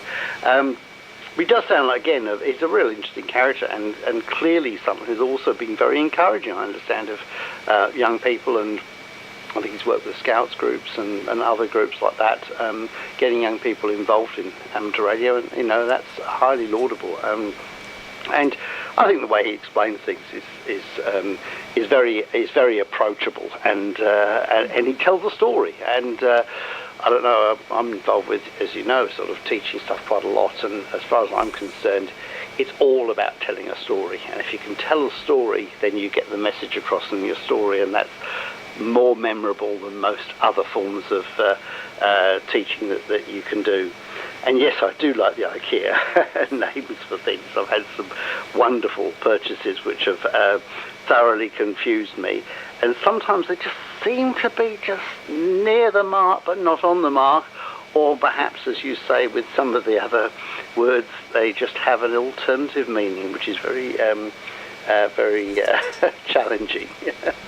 But there we are. I won't hold it as well, because I've got some things to do fairly early tomorrow morning, and shot out this morning in thick mist and fog, walked down by the river or down to the market in Warrandyte, which was very pleasant, and go to a nice little bakery thing there, and always get my bits and pieces for breakfast for myself and my wife, and it's a very nice thing to do on that first Saturday of the month. And all the best to Prue. Hope she is progressing well, mobility and so on. And of course, once you can also be using the car as well, that'll change things quite dramatically. But you know, these things will be taken slowly and safely, and that's the way to go, I'm sure. Anyway, look, I won't hold it now. I shall say cheerio and 73s to everyone. And to you, Peter, and to you, Graham, as well, if you're still listening around. And thank you very much, Chris, for a really sort of educational session, and enlightened me on some of those islands that, whilst I'd heard of, I had no real in-depth knowledge of what they were actually like. So fabulous to learn about that, and also the glacial stuff. Fascinating indeed. So with these, everyone, and listen out to you again next week. VK3 ECG now from Clear. Cheerio. All the best, Dave. Thank you for coming up. And I see Roly's exchanging with us on text chat. He's managed to stay up till 2:30 a.m. Oh dear, Roly, you really are a night owl over in Auckland. And he says the European DX is just starting to make an appearance. Interesting, Roly. My experience of 160 metres, I always thought we might get ZLs occasionally. Very weakly you'd hear America. But then one day I had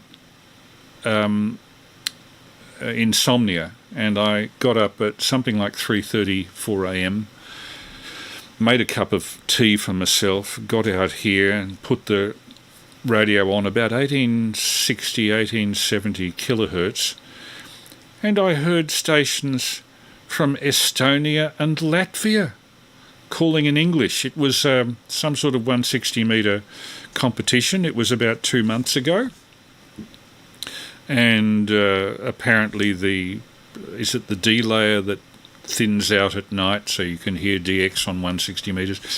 It must come to a minimum about 3 or 4 in the morning, just before dawn, where the ionosphere gets recharged by the solar rays.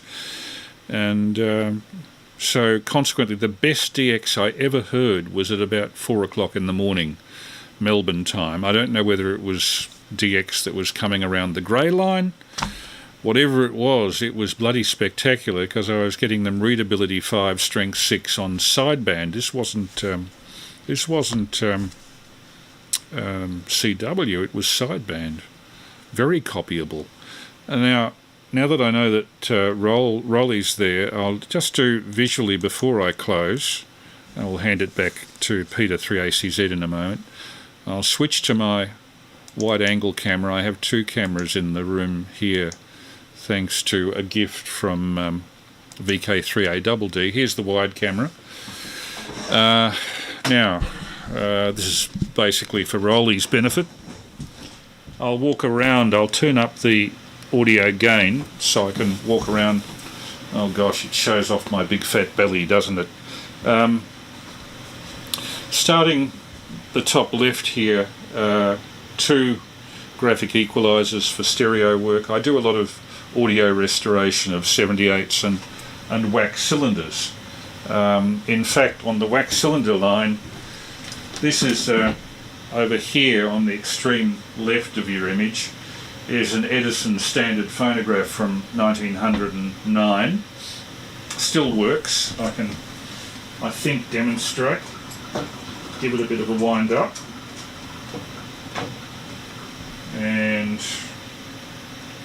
a bit of a push. Wait for it to come up to speed, 160 RPM.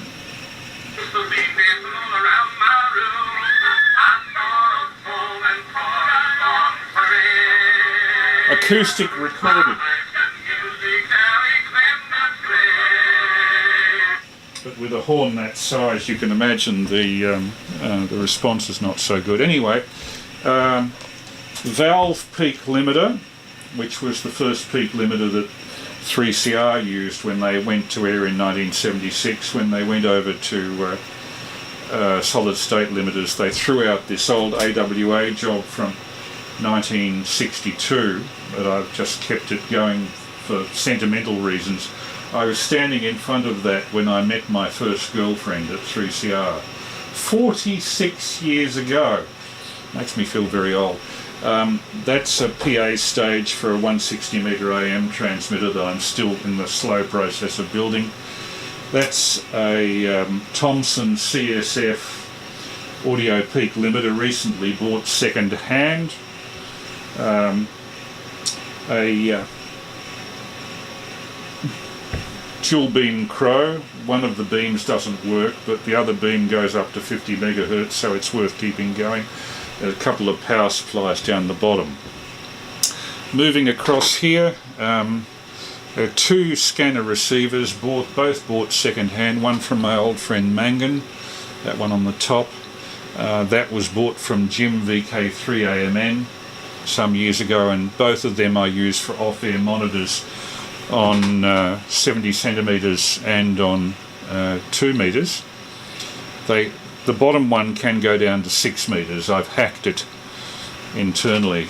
8-channel mixer, so microphone there, off the Yaesu rig there, off the computer there. I can mix those outputs. That's the general graphic that gives me a bit of treble lift for the FM transmissions, narrowband FM. That's the audio peak limiter I'm going through, which is Behringer. Monitor amplifier, main shack computer at the back. The computer that's generating the VK3AML signers at the back there, it's a second-hand thing, ex-government. And over here, behind me, it's probably the other camera would do better. Hang on, I'll just bring down the mic gain for close speaking, and I'll switch to the other camera, like yay. And so if I back off, that little rig with an external cooling fan is the main 50 watt rig for going out on 2 metres. FRG 7700 HF receiver at the back with a VHF converter for 6 metres, so I can receive but not transmit sideband on that. And the main power supply, capable of supplying 20 amps if necessary. Currently running on about 6 amps on the FRG 7700. So Roly, if you're watching, I hope that gives you a general rundown of this rather pathetic little shack. If you're not seeing it live, you'll probably see it on replay. VK Pirates, sorry missed most of tonight, and Chris Deb stroke, oh dear, dear, dear, it's looking more like a virus. Oh, okay. If it's a virus, it looks like it's more containable. A friend of mine, his wife has had what they thought was a stroke, but it looks like it's more an infection, which may be easier to battle, which is good news. Roly says that he's worked 137 countries on 160 metres from ZL. Wow! That's got to be on CW. For somebody who's confounded by the speed of the CW, I heard from Auckland Island, Roly, that's really something.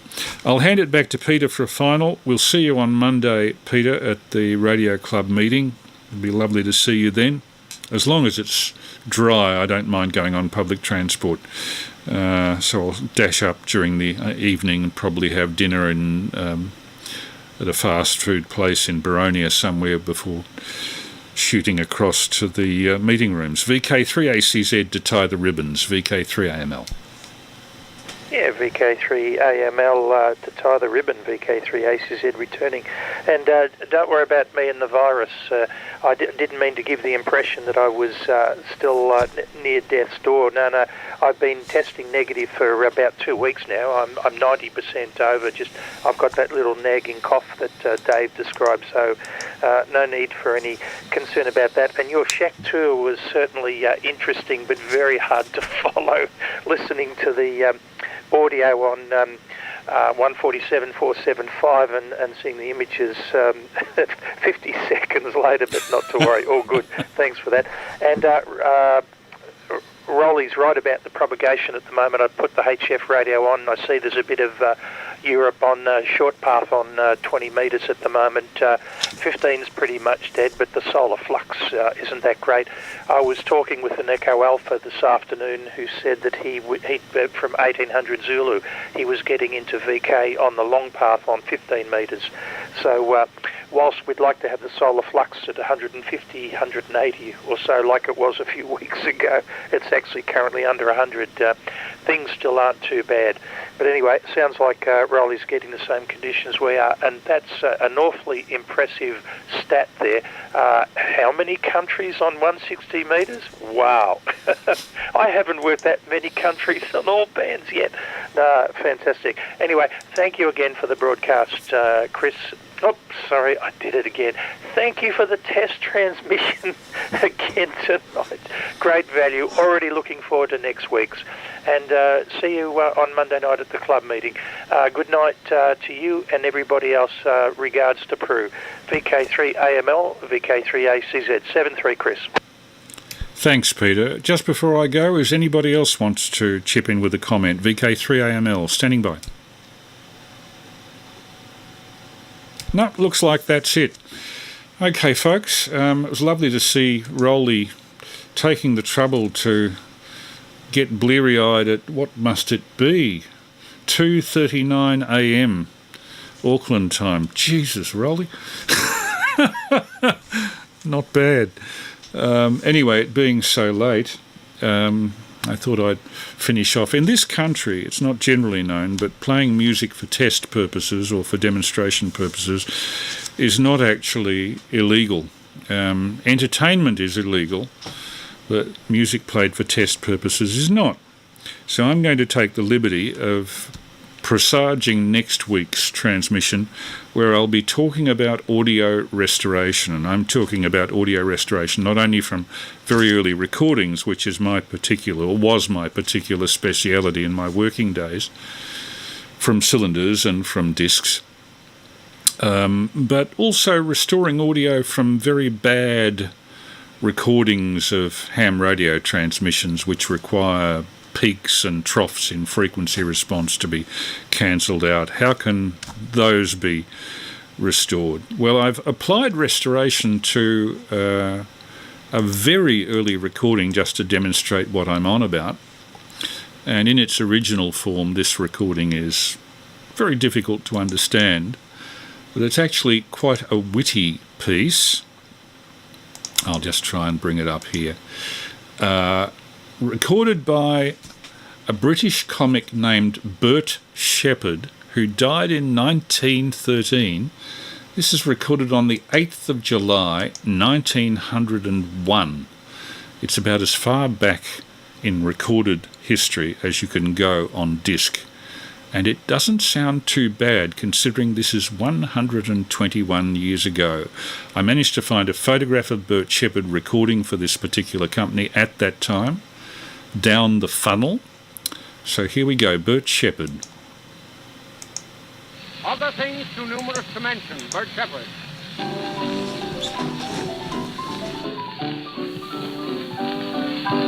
I've got a wife, pride of my life.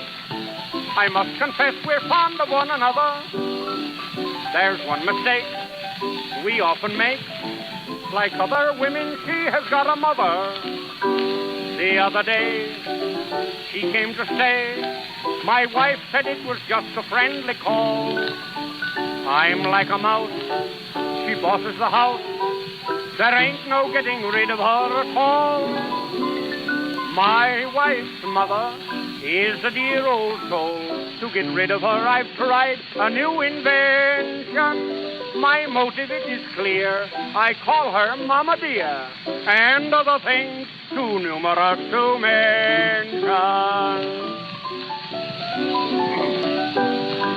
I'm fond of a stall at a music hall, where I often go to sit and smoke at ease, where lovely girls with golden curls at 4 and 6 a bottle, if you please. The other night I got a fright. I thought I'd got him again, the truth confessing. A lady the rage on the Alhambra stage went up in the air and then commenced undressing. This charming young lady was really very nice. This undressing game is quite a new invention. She took off her coat and hat, her skirt and things like that, and other things too numerous to mention. A lady fair near Leicester Square came sailing by this morning on a bicycle. I raised my tile and gave a smile and got a look that froze me like an icicle. I walked away to my dismay. I felt a thud and then I heard a yell.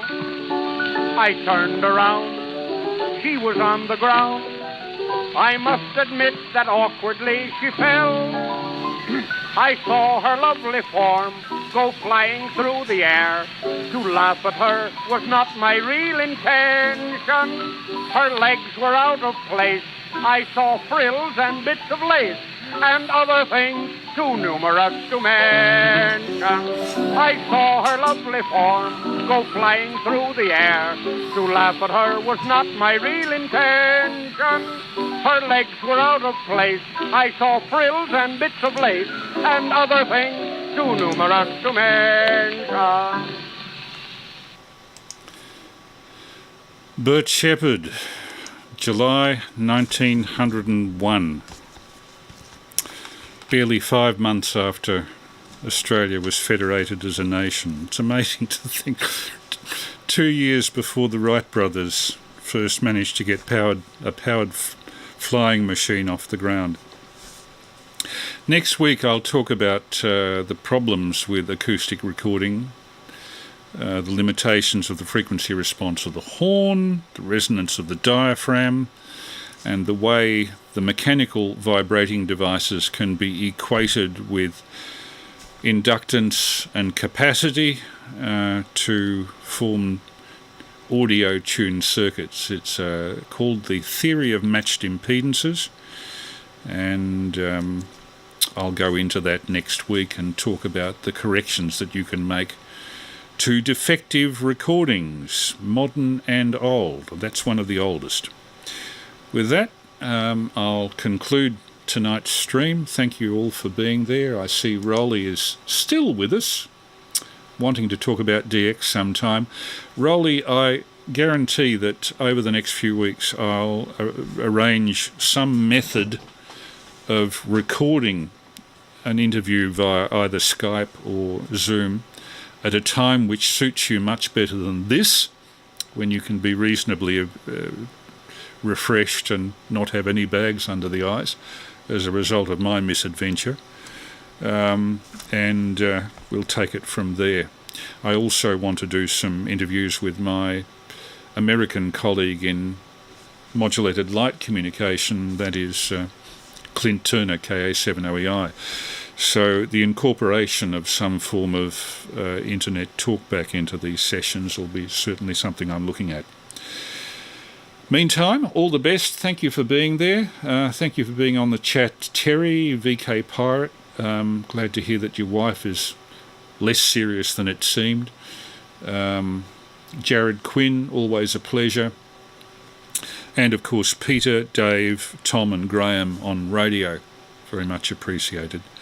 It's interesting how this conjunction of YouTube live stream and radio, even if it's only VHF, is working. Okay, people. Good night. God bless.